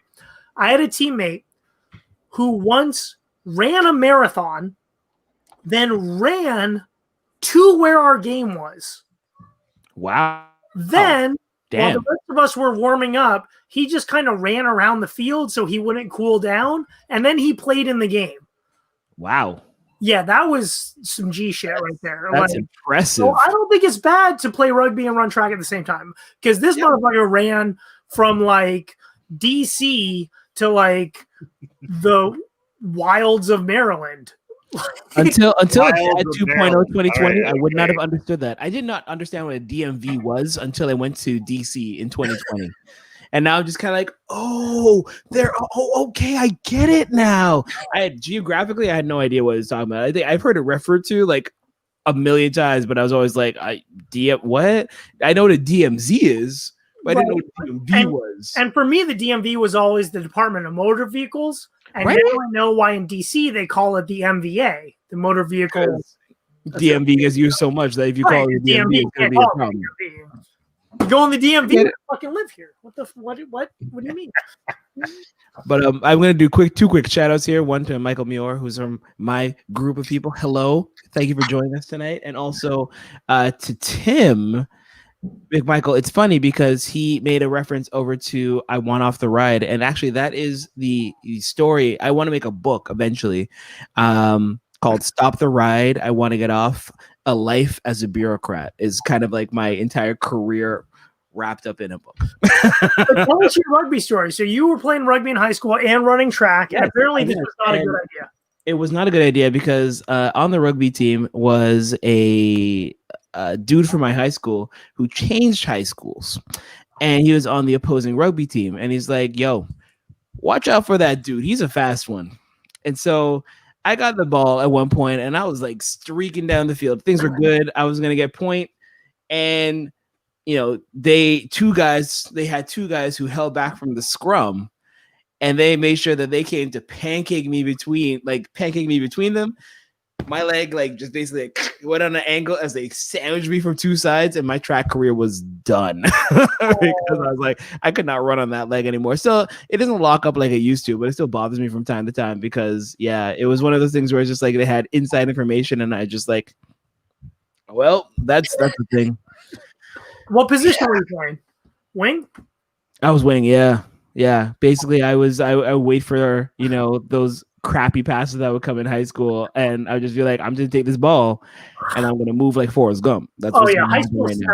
high school centers. And so I played most of my career I played high school, and then most of my career, like in senior men's, was in D3, right? Okay. I played a little bit of D2, but mostly D3. And let me tell you, the passes that come from D3 centers either don't come because D3 centers don't pass, or they're shit passes out of a tackle where like he didn't think he would have to pass. Yeah. And so playing wing, I used to describe to people, like, what's playing wing like? I'm like, well, at my level, it's like you go like this, and you go like this, and then you go like this, and then you go like this, and then you chase a center who doesn't pass, and then you ruck, and then you go like this, and then someone kicks, and then you fucking sprint like a motherfucker, and you run really fast, and then the fullback gets it, and he kicks, and then you run really fast the other way, and your fullback gets it, and he kicks, and then you run like the length of the field 4 times, and then you go like this, and then you go like this, and then you go like this. Like I was not like on the like Jonah Lamu, like I was not like at my level. People don't like the pass to the wing is a rarity. So I think we're starting to lose the stream with our rugby talk, though. I'm looking at the comments. Sorry. We can talk about this for so long before people are just kind of like, I don't understand this backward sport that is the complete opposite of American football. Well, I want to veer into something that will completely lose people. Let's start talking about cricket. Cricket? What is wrong with you? Can I talk? Oh my god! The two things my dad loves. Yeah. No, hold on. Well, the two things my dad loves more than his own children are cricket and dominoes. Those 2 items are things my dad loves more than me and my brothers, because well, listen, I understand dominoes, but the cricket is that also Caribbean style? Yes. There's a huge love for cricket in the West Indies, as well as India, Pakistan, West Indies, England are basically like the hubs for cricket. So like you interrupt my dad when he's watching, like I would basically get beat with a belt for interrupting a cricket match when I grew up. So I'm just kind of like, I know I don't. you couldn't talk to your dad for like 3 days at a time. Yo, for real, right? He wakes up at 4 a.m. to catch a match, and I'm like, yo, just leave that man alone.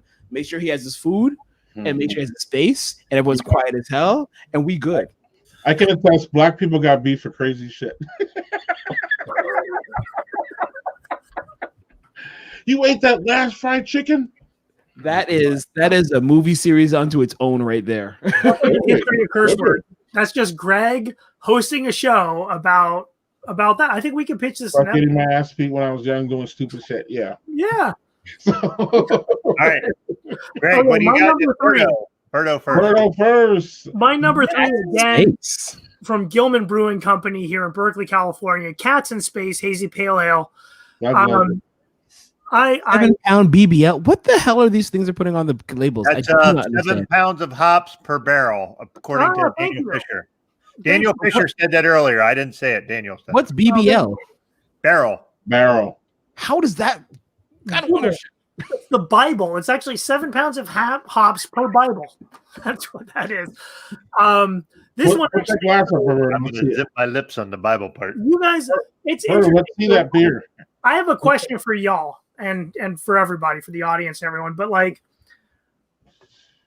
we drink a lot of beer. I don't know if that's a boast or a secret shame, but I think it's rare for me. I don't know about y'all. Tell me. But have you ever like taken a sip of something and like been impressed? Like, when's the last time you drank something and you were like, oh shit, like this is really good? This one, the Cats in Space, it's a hazy pale ale, and this is actually, you can see I got my Renegades Rugby Club glass. This beer is actually impressive. Like, this is one of the first ones in a while that I took a sip and I was like, okay, yeah, like they did something here. And hazy pale ale is not like out there style, but this one's just done really, really well. Yes, because I've gotten beer meal. If I haven't gotten beer meal, I haven't really had anything that was like mind blowing recently. But I haven't been doing my normal routine. Yeah, that's fair. I'm messaging Daniel Fisher right now to find out why BBL stands for barrel. I'm very confused by this. I'm assuming that because he mentioned that there was 5 pounds and then it was barrel.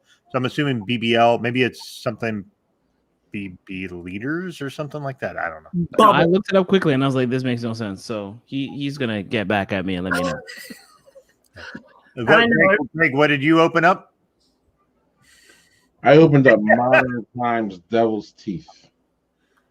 So the truth behind this beer is this.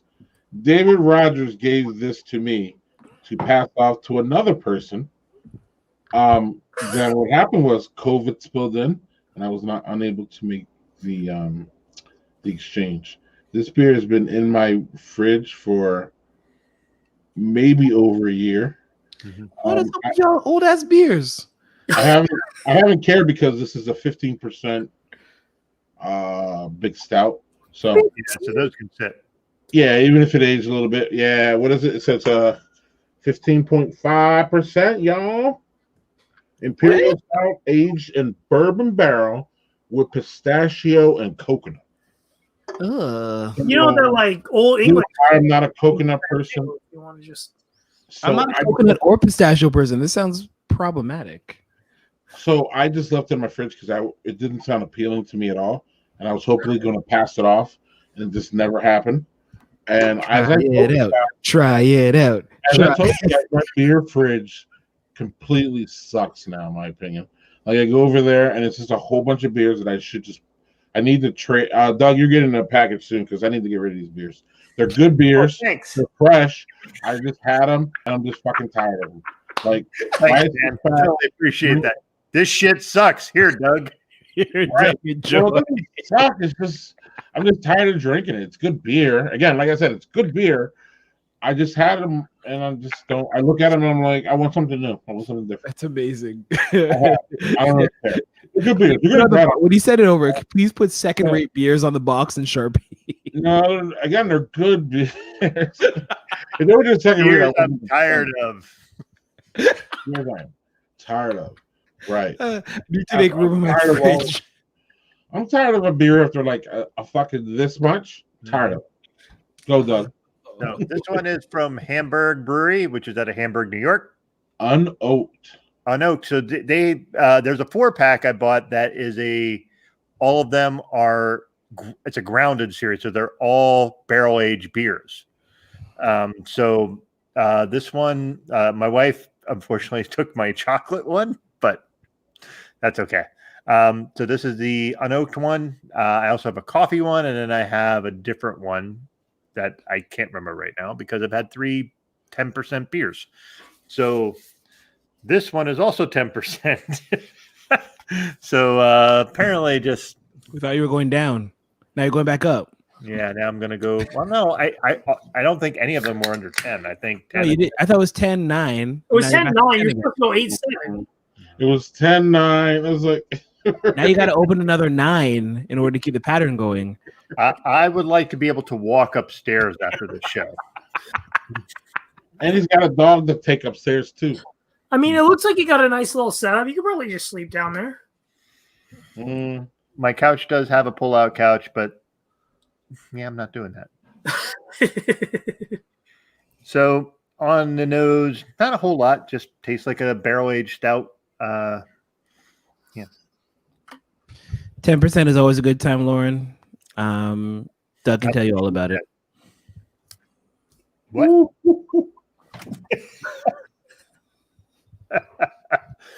All right. I am a person that hates The Fucking Office, and I say that way too much for someone who really hates that show. So it lives in your head rent free? Yeah. Okay. I admit that. So this particular beer, I would say that it has a very woody taste, but it's not like bourbon barrel aged taste. You know what I mean? Where you get that boozy part of the bourbon. It tastes woody, like I don't know. Like I don't know if you've ever had smoked meat where it doesn't taste smoky, it tastes woody. That's how this beer is to me. It's not bad. It doesn't taste smoky, it tastes woody. Well, you know how when you do a good smoke, you get the wood and not the not like the charcoal, not the No, but you get the smoky elements too, Roberto, right? Like you get that smoky, and you have some of the wood elements, especially if you a real good wood for the smoking part. But this just tastes like it tastes oaky, and it says unoaked, which is really confusing because it tastes oaky. I feel like I need to eat with y'all more often. I feel like I'm missing out on some elements of my life right now. Oh, I do too. Why does Canadian cuisine have all of the elements of like British cuisine, but then also like not more? They don't. Wait, what do you mean not more? On Brexit, because y'all still got the. We don't give a crap about Brexit. Brexit is their problem. We listen. We still have the Queen on our money, but past that, we're like, yo, we do our own thing. Well, is it also like because of like Quebecois and all that stuff? You have a lot more French cuisine elements. Okay, here's. Let's talk about Quebec. Let's talk about Quebec. All right. So I love Quebec. I went to Montreal one time for rugby, and it was awesome. Montreal's amazing. Montreal is my favorite city to visit in Canada. I would never live there, but I love to visit Montreal. Now, that's how I feel about New York. There you go. Quebec is probably like you probably have a Quebec equivalent somewhere in the States. I don't know where exactly, but Louisiana. Actually, no shit. Essentially, Quebec is like we love their food and we love their culture. We don't love their people. Oh, so there's like black people in the United States. Who is that? We're just kind of like with Quebec, we're just kind of like they're the butt of almost every joke in a negative context. Like we have Newfoundland jokes, we call them Newfie jokes. We're just kind of like, oh, you guys are funny, you do funny things. But Quebec jokes, they're just vile. We're like, yo, we do not like y'all, but we'll take your food and we'll take your culture and we'll enjoy the hell out of your fashion, your food. They're amazing. Poutine, smoked meats, rotisserie chicken. Is that our Florida? A lot of good stuff. No, it's how white people treat black people in America. We love your culture, your food. I think Roberto is taking this show the darkest it has ever gone in its history. Roberto's like, no holds barred. Let's go. Let's make this dark as hell. I'm like, I'm sorry. Whoa, Michael. I mean, that's a fair point, but Toronto has plenty to offer. Do not sell us short. There's a lot of rent and fucking super expensive places to live. Toronto has a lot to offer. Okay, we have lots of awesome green space and lots of food, and we have lots of great people, and there's a lot of cultural celebration. I would not raise my children anywhere else. We had a Toronto hat here. Oh yeah, I love Canada.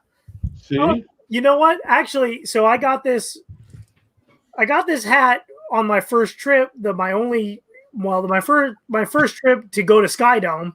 I still call it Skydome. He knows. It was not my first trip to Toronto, but it was my first trip to Skydome. And anytime I go to a new ballpark, I got to get a souvenir. And so I watched with the kids the Blue Jays play the Cardinals, which was a little weird, honestly, because it was a interleague match. But it was a fun time. I had a great time. I love Toronto. So I'll show you my tattoo here also. And I come by it honestly. I'm half Japanese. But so my first ever trip to Toronto was to get this tattoo because we're the only people in North America who does traditional Tabori tattoo is a guy in Toronto. Nice. And Tabori tattoo is done with a bamboo needle. It's not done with a gun. It's done by hand. So this little tattoo took about 3 hours. And this was I sent him the design and because I wrote this kanji, my little brush, and sent that to him and he made the stencil. And yeah, he just sat there and he just poked at me because for my family, my family traditionally they tattoo each other. So like I grew up with my mom watching my mom and my aunt and my uncle like tattoo each other at like family gatherings they used to just do the like 3 sewing needles tied together with a thread and some India ink. And a hammer. And no, and my whoa, and a hammer? no hammer. And I I was being an asshole. Sorry. My mom used to tattoo herself. I remember like being a kid and we were sitting watching like movie of the week on TV, and my mom was there just like bop bop bop tattooing her ankle. And when we were so my mom always had this idea of living in Europe when she was a kid. And then she decided she wanted to do it when I was old enough. So after the 4th grade, me and my mom drove across country and then got on a plane and we went and lived in Europe for a year. And when we were living in Berlin, when the wall was still up, I remember my mom gave herself a tattoo on her knee. We were just in our little apartment in Berlin. And I was like, what are you doing? And she was like, oh, I'm doing a tattoo. It was wild. But I knew that for my first tattoo, I wanted to get a traditional Japanese style Tabori tattoo. And my girlfriend at the time found this guy in Toronto who did it. And so we flew up and we spent a weekend in Toronto getting the tattoo. It was right after Christmas. We actually flew to Buffalo because it was cheaper Buffalo than to fly international. And we walked across the Rainbow Bridge. I thought the Rainbow Bridge was Valhalla, but it only gets you to Canada. Yeah. I did the stupid thing where you jump back and forth. You're like, I'm in America. I'm in Canada. I'm in America. And we get to customs, and they're like, why are you coming to Canada? And if I had known anything, I was very young at the time. If I had known it, I would have been like, oh, we're just going to the casino, right? Because they would have been like, fuck it. Yeah, go. Right? But I was like, I'm here to get a tattoo. And they're like, what? I'm like, I'm here to get a tattoo. And they're like, no, what are you talking? Like, what's in the bag? You got blue jeans? You got like, I thought I was like going to Russia. Like, they're like, you got blue jeans? You got like American shit that you're going to sell? Like, no, I'm not. I just want to go get a tattoo. And they're like, what? And so I had to tell the whole story about the guy. He's the one guy in North America who does the thing, and he's famous for it, and he's in this book. And the guy's like, hey, Diane, come here. Tell her.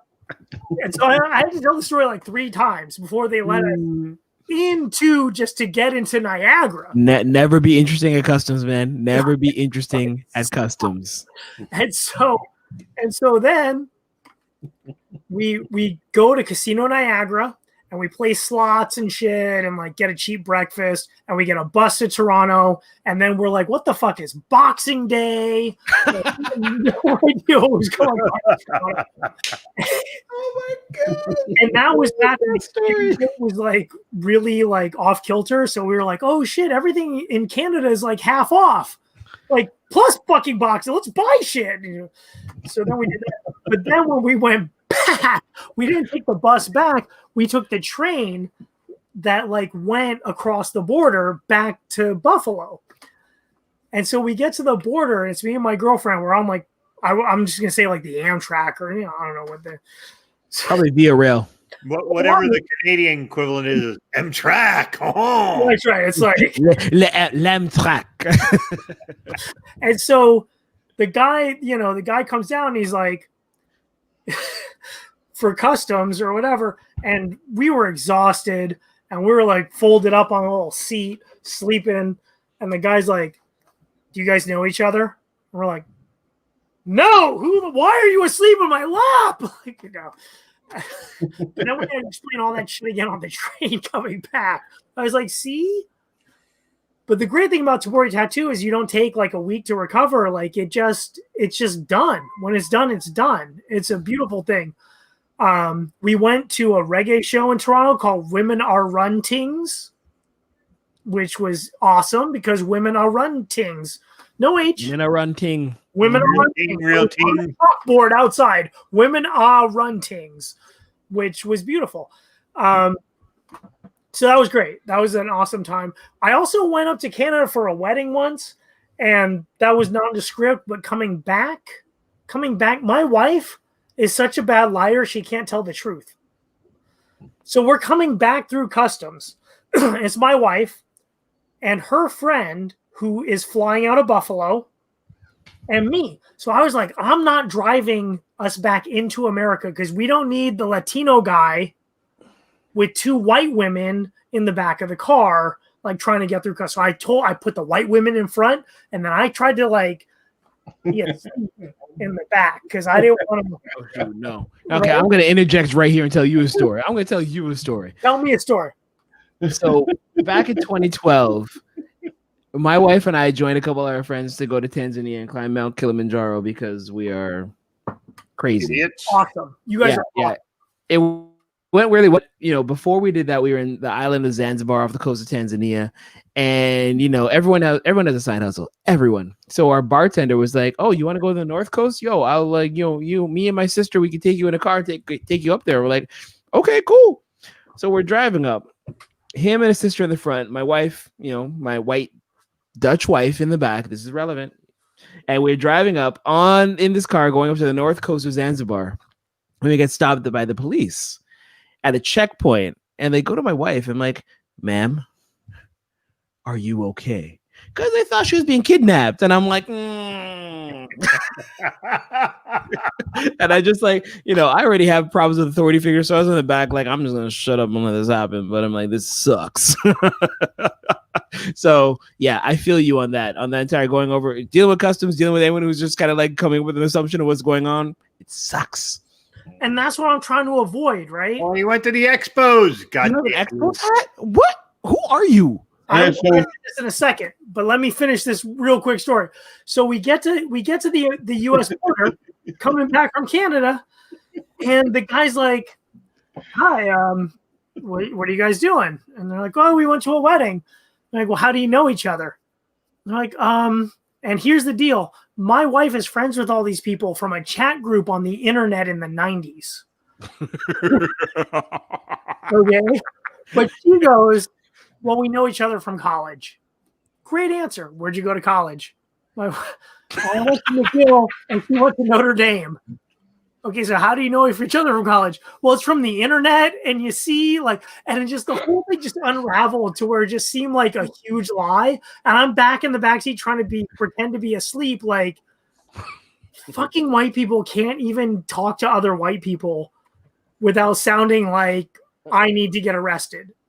Right? That's what's going to happen. Is if anything happens, they're going to be like, this guy's the fucking problem. Clearly.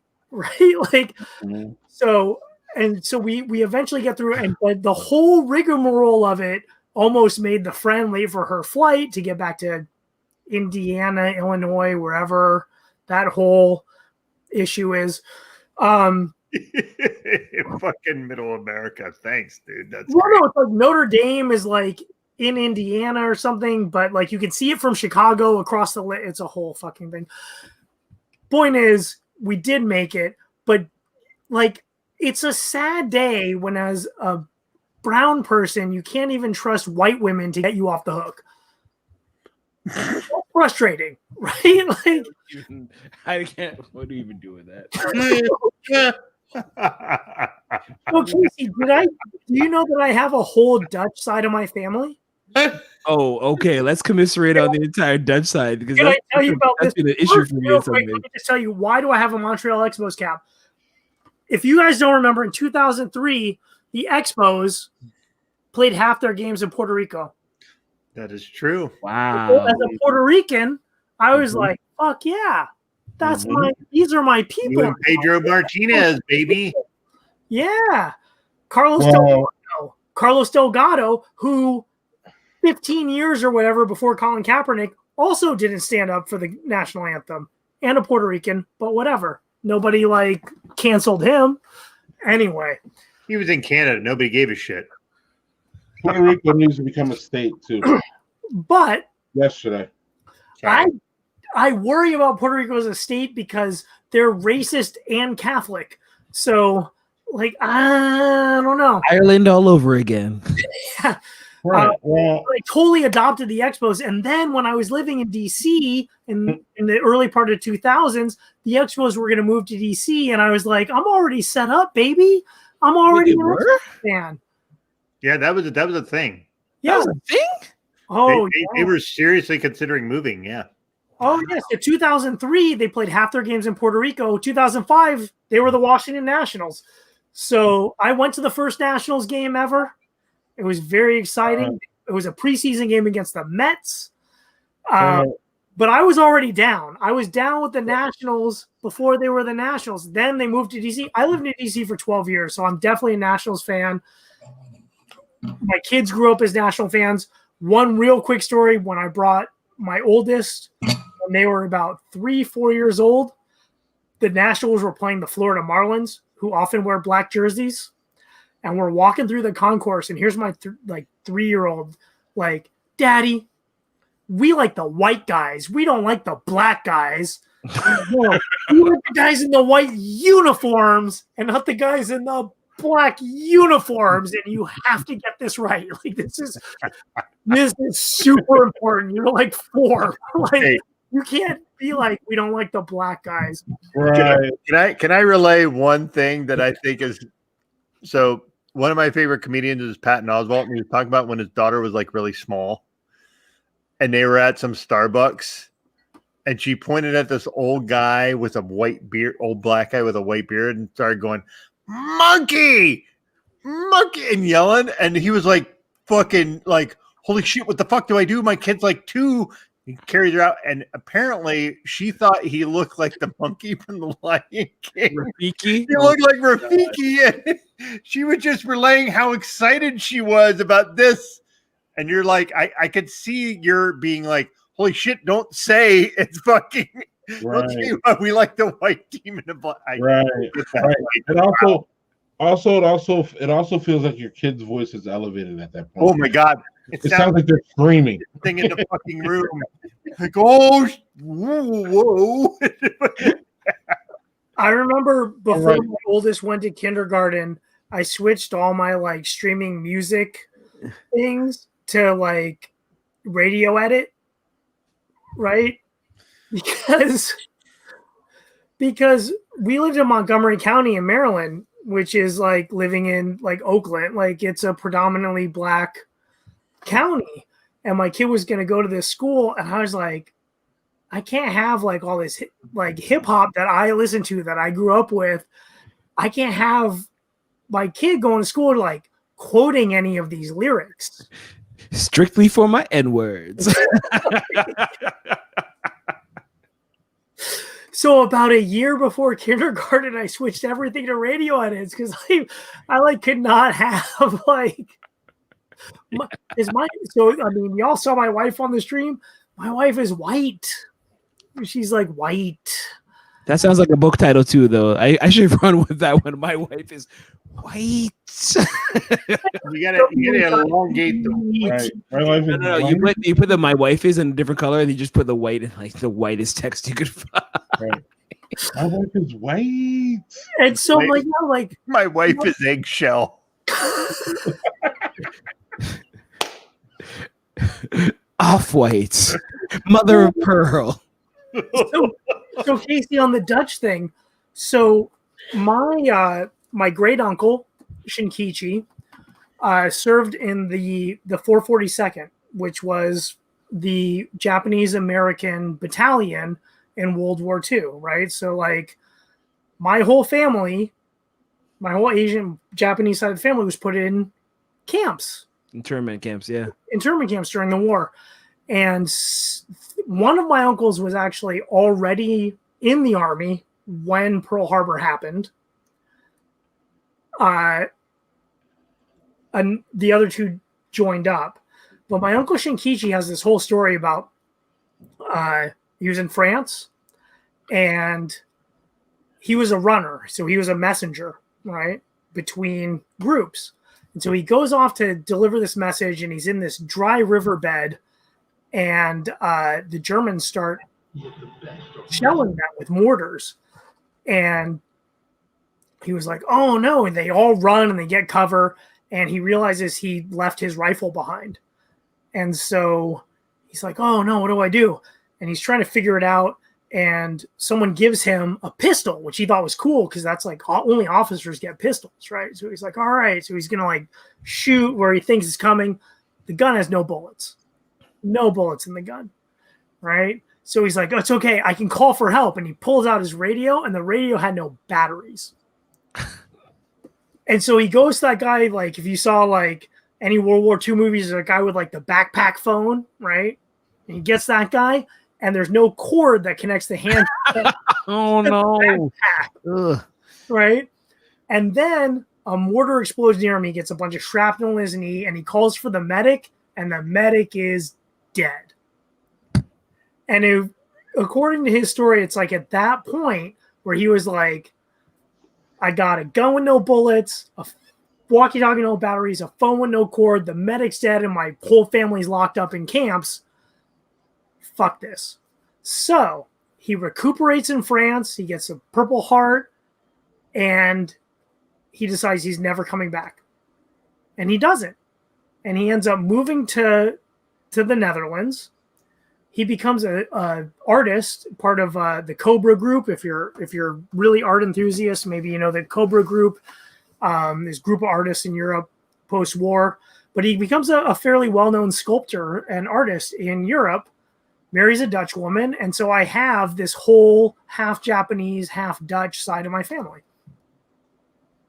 And they're all still there. They all still live there. Who celebrate Christmas by having a dude in blackface go down chimneys. Damn. That just slips down. And on that note, we're like 2 hours in. We got to wrap it up. We are close to that wrap time. But I do have one last question for Roberto. I want Roberto to give us a prediction, especially on the Browns game. They're playing the Chiefs, right? At Kansas City, yes. At Ding, Kansas City, which in normal times is one of the loudest home fields in the NFL. Mm-hmm. And the hardest places to play. One of the hardest plays, especially in the winter. Absolutely. Versus he wasn't league MVP last year, was he? No. I think he was. Mahomes was the league MVP last year. Mm-hmm. I thought that was Lamar. I think Lamar was last year. Mahomes is really good. Mahomes was Super Bowl, right? Well, let's just put it this way: Patrick Mahomes is incredible, and you don't need to get the same haircut to get the Patrick price on your car insurance. Just so you know. I was thinking about doing that, Patrick. I can get rid of this. Also, speaking of ketchup chips, Patrick Mahomes eats his steak with ketchup, which is So I bet Patrick Mahomes will like ketchup chips. So my prediction on the Browns. There we go. You got more than one. Oh, I got a bunch. Yo, well done. Well done to you. I appreciate you, Greg. Go. I hooked up the whole family. Anyway, let's get back to his prediction. So then when it doesn't happen, I can get him on Twitter. Oh shit! Right. That's what I'm trying to nail down. Right. Is the Honey Badger still in Kansas City? I think he is. Honestly. Yeah. The safety. Yeah. That's Peterson. No. Peterson. I'm sorry. Theon Matthew. Sorry. Matthew. Tyrann Mathieu. I think Tyrann Mathieu. I'm pretty sure he's still in Kansas City. Mm-hmm. Is the key to the game. So what's the score? Because Kansas City, according to my guy Roberto Shenanigans on Twitter, if you like Cleveland sports, you've got to follow Roberto Shenanigans. Don't follow me, follow him. He's right. No, I mean you got to follow Greg, but Roberto Shenanigans is just a whole. It's a whole. His whole thing is Cleveland sports. That's all he talks about. That's and occasionally the fact that they don't make mystery action movies anymore, the way that mystery action comedy movies, the way they did in the 80s and 90s. Which is a whole nother conversation. It's a whole other thing. Although I would say that I just saw The Good Guys on Hulu. It was awesome. It was very funny. Score prediction. Okay. Kansas City hasn't beaten anybody by more than 10 points since the election. Kansas City has a bad defense, but if Honey Badger can step up, I think it changes things. I think this game is a shootout. I think that the Chiefs win 38-35. However, I'm going to caveat this by saying the Browns defense has had several outstanding games this year. They really have. They also lost to the Jets. I don't know how. They also lost to the Jets, which is weird. Only stop with the Jet thing. That's like really they won 12 fucking games, fucking Doug. They won 12 games. Stop with the Jet thing. Four wideouts. It's 2 fucking O-line. Yeah, shit. Hey, my team won 1 game. I don't give a fuck. One less than the Jets. Sorry, Parker. Again, your team didn't come anywhere near the playoffs, which the Browns are still in. Neither did fucking Roberto's. I'm just saying, motherfucker. No, but the 49ers had the most injuries ever known to man. They had more injuries than like 6 teams. Yes, I got you. And they've had that multiple years, so maybe that's maybe a problem. Coincidence. Could be an issue, right? So wait, I heard 38-35. Okay. I think it's 35 Chiefs, but I'm going to caveat that. With that if the Browns defense plays like they can, the Browns definitely have a chance because the Chiefs have not been playing like last year's Chiefs. Again. Just for the audience at home, I'm like, So yeah. So Berto, excellent having you. If we didn't let you go, we'll go another 2 hours. Doug is too tired for that shit. He's been working in his kitchen all week. He loves everybody, but like, come on, dude. I just want to shout out me and Doug with the shirt celebrating Black hair. Yes. All right. Yes. And mine is promoting drugs. It's fine. No, you're promoting Parker. Look at that. We have great causes. Look at this wonderful Kaepernick. We have ABC, who's wonderful, and then over here we have me advocating weed. Can I throw out one last thing though? That's a dad joke. Okay, we got a dad joke here. Angle because it's always right. Can I throw out one last sort of plug and sort of political statement almost? But there's been a lot going on in brewing this year around social justice. And there have been breweries that honestly, and I trust Joel Grasick on a lot of this stuff, on breweries that are not stepping up where they need to be. Right. But I also want to call out a few places that I think are doing a really good job. And something that is really near and dear to me is that, like, look, bless everybody who's doing diversity, equity, and inclusion work, DEI work. I've been involved in a lot of DEI work over the last few years. And something that I find missing in DEI work is that a lot of time it's just about ethnicity. And what's missing is the idea of accessibility and disability.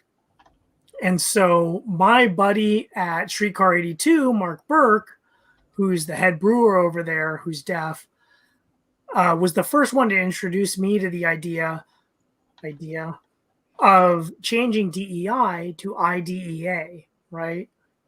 Inclusion, diversity, equity, and accessibility. And I want to call out some of the brewers who are doing really well in this.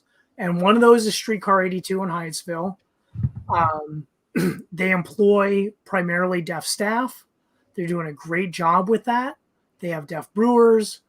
I also want to talk about the Brewability Lab in Colorado and some of the work that they're doing, employing people with a variety of disabilities. And some of the things that they're doing in their tap room include having color-coded menus so that customers who might have different disabilities, along with their staff who have various disabilities, can refer to the menu in a way that's not necessarily text based, right? So they have different colors for like styles and then the particular beers. They also have Braille on all their tap handles so that they can have people who do their taps. And they have Braille menus. They have color-coded menus, color-coded beer board. Like, it really brings it in for people who maybe have different processing issues. And it's not necessarily about being like, quote unquote, intellectually disabled, but people have auditory processing issues or dyslexia. There's a range of disabilities that can just sort of affect your capability to just go in and order a beer. So the Brewability Lab is one I definitely want to give a shout out to. Streetcar 82, again, of course, always a mainstay. I was lucky enough to be involved with a accessibility and diversity and brewing panel a little while ago through the Brewseum in Chicago. Shout out Brewseum. That was really great of you guys to have that panel. Liz Garibay. What's that? Liz Garibay, I think. Liz Garibay and my friend John Harry, who was appeared on the Badger Beer Hour all day long about the Brewseum. So they had this whole beer summit. They had this whole summit a few months ago. But also one of the questions that came up during that was about having disabled brewers. And so shout out to Chain Reaction in Colorado, who one of their founders and brewers is a wheelchair user. And the idea of like, can people who have mobility disabilities work in brewing, and how are you setting up, like, I understand like a lot of these breweries are in tight spaces, especially the craft brewers, the local brewers, you're in tight spots, but can you develop your brewery in a way that allows you to hire brewers who are in wheelchairs or have other mobility disabilities, right? Like, do you have only stairs to get up to your kettles? Like, can you do that with a ramp? Can you make things wide enough? You know, it's really an important consideration as we move forward in the brewing industry and in society in general, to make sure that we're always thinking about universal design in everything we're doing. So if you're opening a brewery, if you're managing a brewery, if you're going to do a redesign of your brewery, are you making sure that people who have the need to get through a wider space are also able to work? Because, you know, Chain Reaction makes good beers, man. You don't want to not be able to hire someone because you can't bring that brewer in, right? Also, shout out, I'm probably going to pronounce this wrong. I think it's Brewery Vivant or Vivant. I don't know. Maybe it depends on if you're Canadian. Maybe it depends if you spell color with a U. Vivant. They made they had a Braille Pale Ale with Braille on the can. And then they also committed to having information in Braille because they didn't want it to be a token thing. They committed to having Braille like on a lot of their stuff to sort of tell you what the style is and what to expect from a beer. And so I just want to give a call out as we end to all the people who are bringing the accessibility to the diversity in brewing. I'm sold. I have some people I need to connect you with when it comes to accessibility up here. Because, yeah, a lot more work needs to be done to get it into the limelight. So let's do it. Roberto? Man, let's bring accessibility to everything. Let's bring accessibility to this show. Let's bring accessibility to the wider just everything with interpreting and everything else. And let's bring accessibility to brewing. Let's make sure that we understand that people with disabilities are among, I mean, they like beer. They like podcasts. They like Facebook Live. Let's do it. Manny agrees. Roberto, we'll talk to you during the summer. Talk to the summer. Let's do it. During the summer. We'll probably get off of here and start to schedule our summer meeting. Thanks for coming on, buddy. I have stuff. Thank to you schedule, guys and I keep so getting much. bumped out by Greg with his fucking. Wait. Greg's a fucking insane scheduler, man. He's Greg, you should have him do a quick review of his beers before he runs. yes, for sure. Oh, yes. Quick review. quick. Okay. Super quick. Really quick. Started out with the frog on a bicycle. It was lovely. It was light. It was crisp. Yes, we can consult for all kinds of biz. I see the comment there from Daniel. BAII can consult on all kinds of different businesses. We do general disability and accessibility consulting. So please hit us up. Frog on a Bicycle was a nice light. It says it's an IPA, but it drinks like a Pilsner. It was very good. It was crisp and delicious. The Auto Shop IPA was awesome.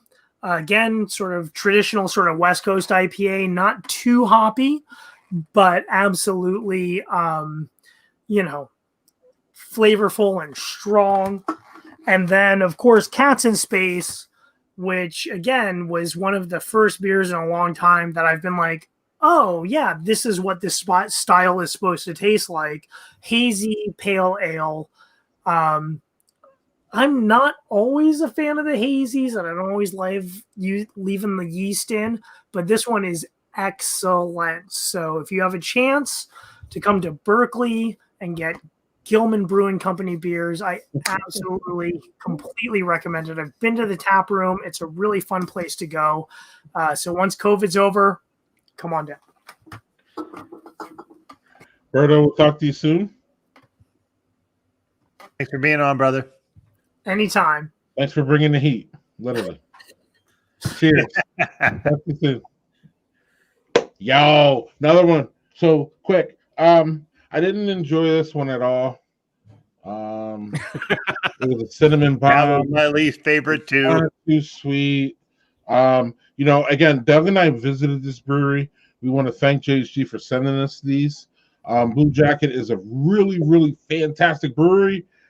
This is just a miss from them, just for me. Yeah. I can't even really explain it any other way. But I don't know. Someone probably liked it, but it was just too much cinnamon for me. I had this Thanksgiving ale that Daniel Fisher sent me.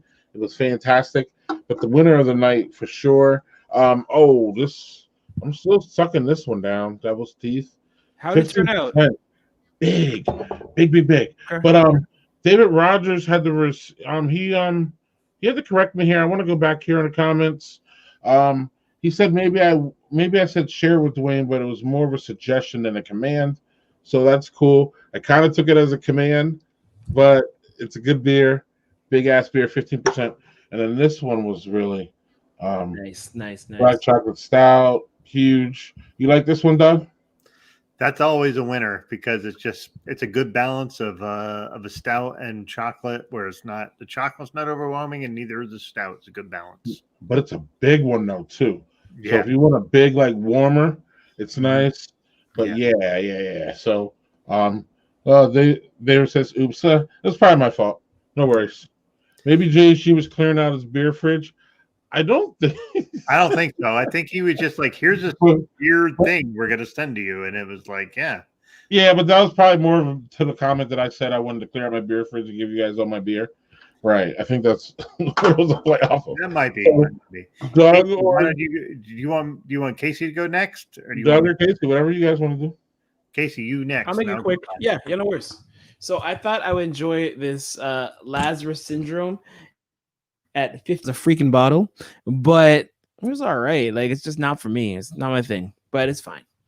Dan Fisher, as per usual, was on point, and this is it quality? It may be Quality Pills. This FT is a fancy thing, but it tasted really good. It was clean. I was happy. And Manny, I didn't realize I needed to offer you a room to get some waffle crisp from you, but I mean, I do have a basement, so we could figure something out. Yeah. No, remember last week, Casey. Remember last week, Manny was already trying to get to your house last week, if you remember. So I think the Pressbury is already claiming my room from before then, though. Right, you're gonna have a beer commune up there, dude. It's gonna be great. Manny's gonna be like, who are people in our basement? I'm like, Right, Manny was trying to get to your house before this week, is what I'm saying. I'm just Shame. All right, Manny. My bad. Fair enough. I'll put you on the waiting list. It's a theme with this guy. Yeah. Okay, so I'm gonna do mine. As Greg said, the Mars Hotel. I'm not joking. He's gonna send you that. Yeah, that is really fucking too sweet. Yep. It's definitely an interesting beer. If you like sweet beers, that's your jam. Yeah. So Doug and I are opposed. Yeah, I'm not a big fan. Depends if it's a dessert beer. If you're classifying it as a dessert beer, that's a different thing. So this was the unoaked from Hamburg. This was good.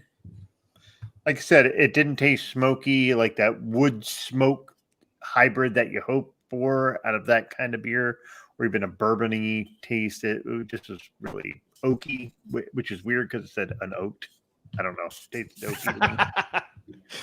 Yeah. So this is going to sound weird, but the Blackout Stout that I had cellared for a year is number 2. Okay. It's good. I like Russian Imperial Stouts. They're definitely a certain flavor, and I like them. But I have to tell you, this Nitro Ice Macchiato was You sneak that one in. Very nice. Okay. Was that your first one? That was my first one, and Very it was. nice. So it tasted exactly what so it's a beer with ice macchiato. That's how it tastes. Like Southern Tier does such a good job of saying, I'm going to give you this, and this is what we're going to name it. And guess what? That's what it's going to fucking taste like. And you have a million times you'll have beers that say this is what it is, and you go, not quite. No, they nail this, and this is really good. Amazing. And it tastes nothing like 10% at all. It tastes like it's half that. Wow. Super good and smooth. That's the winner. All right. So one last comment. I can see Roberto is still paying attention in the green room here. Manny says, Roberto, hit me with that T-shirt site. He wants the Colin Kaepernick T-shirt, I'm pretty sure. So Roberto, hook him up, I guess, or hit, I don't know, do something. So on that note, we will see you next week with Doug has wanted this lady. We almost started, and she's been hard to get. Doug, who is it? It's Paige Dodora. Yes, and I'm hoping Rick makes a guest appearance. I really do. I'm trying to get Rick separate. I don't care. I want both of them. Those motherfuckers know a metric shit ton about beer, and I want both of them on. Yeah, they both have stories that are, and Rick's a chef, so they both have really good stories. That an hour and a half or 2 hours like Roberto, it ain't going to be enough for either one of them. So yeah, but maybe Rick will make an appearance. So I'm not. Yeah. Also, so before we get, and the other thing I want to mention is, so we have someone coming up that is in the beginning of February that Casey, you have to be on for this show. Okay. Oh, okay. It's Antheralt.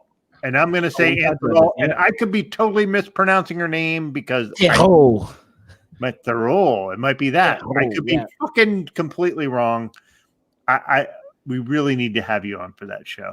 Sounds good. I'll make it happen. All right, fellas. Well, so we'll see you next week. I don't know if we'll see Casey. We'll talk about that during the week. Yep.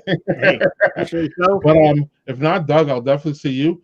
And I'm gonna drop you guys off, and we're gonna have a video to lead us out. Hey.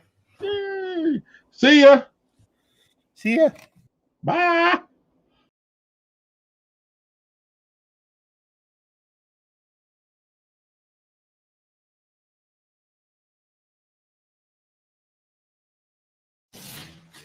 The next round of the NFL playoffs is on the way. But in the AFC, the quarterbacks of the future have arrived. Now, two of the best are put to the test when Baker's Browns meet Mahomes and the defending champion Chiefs in the AFC divisional round, Sunday on CBS.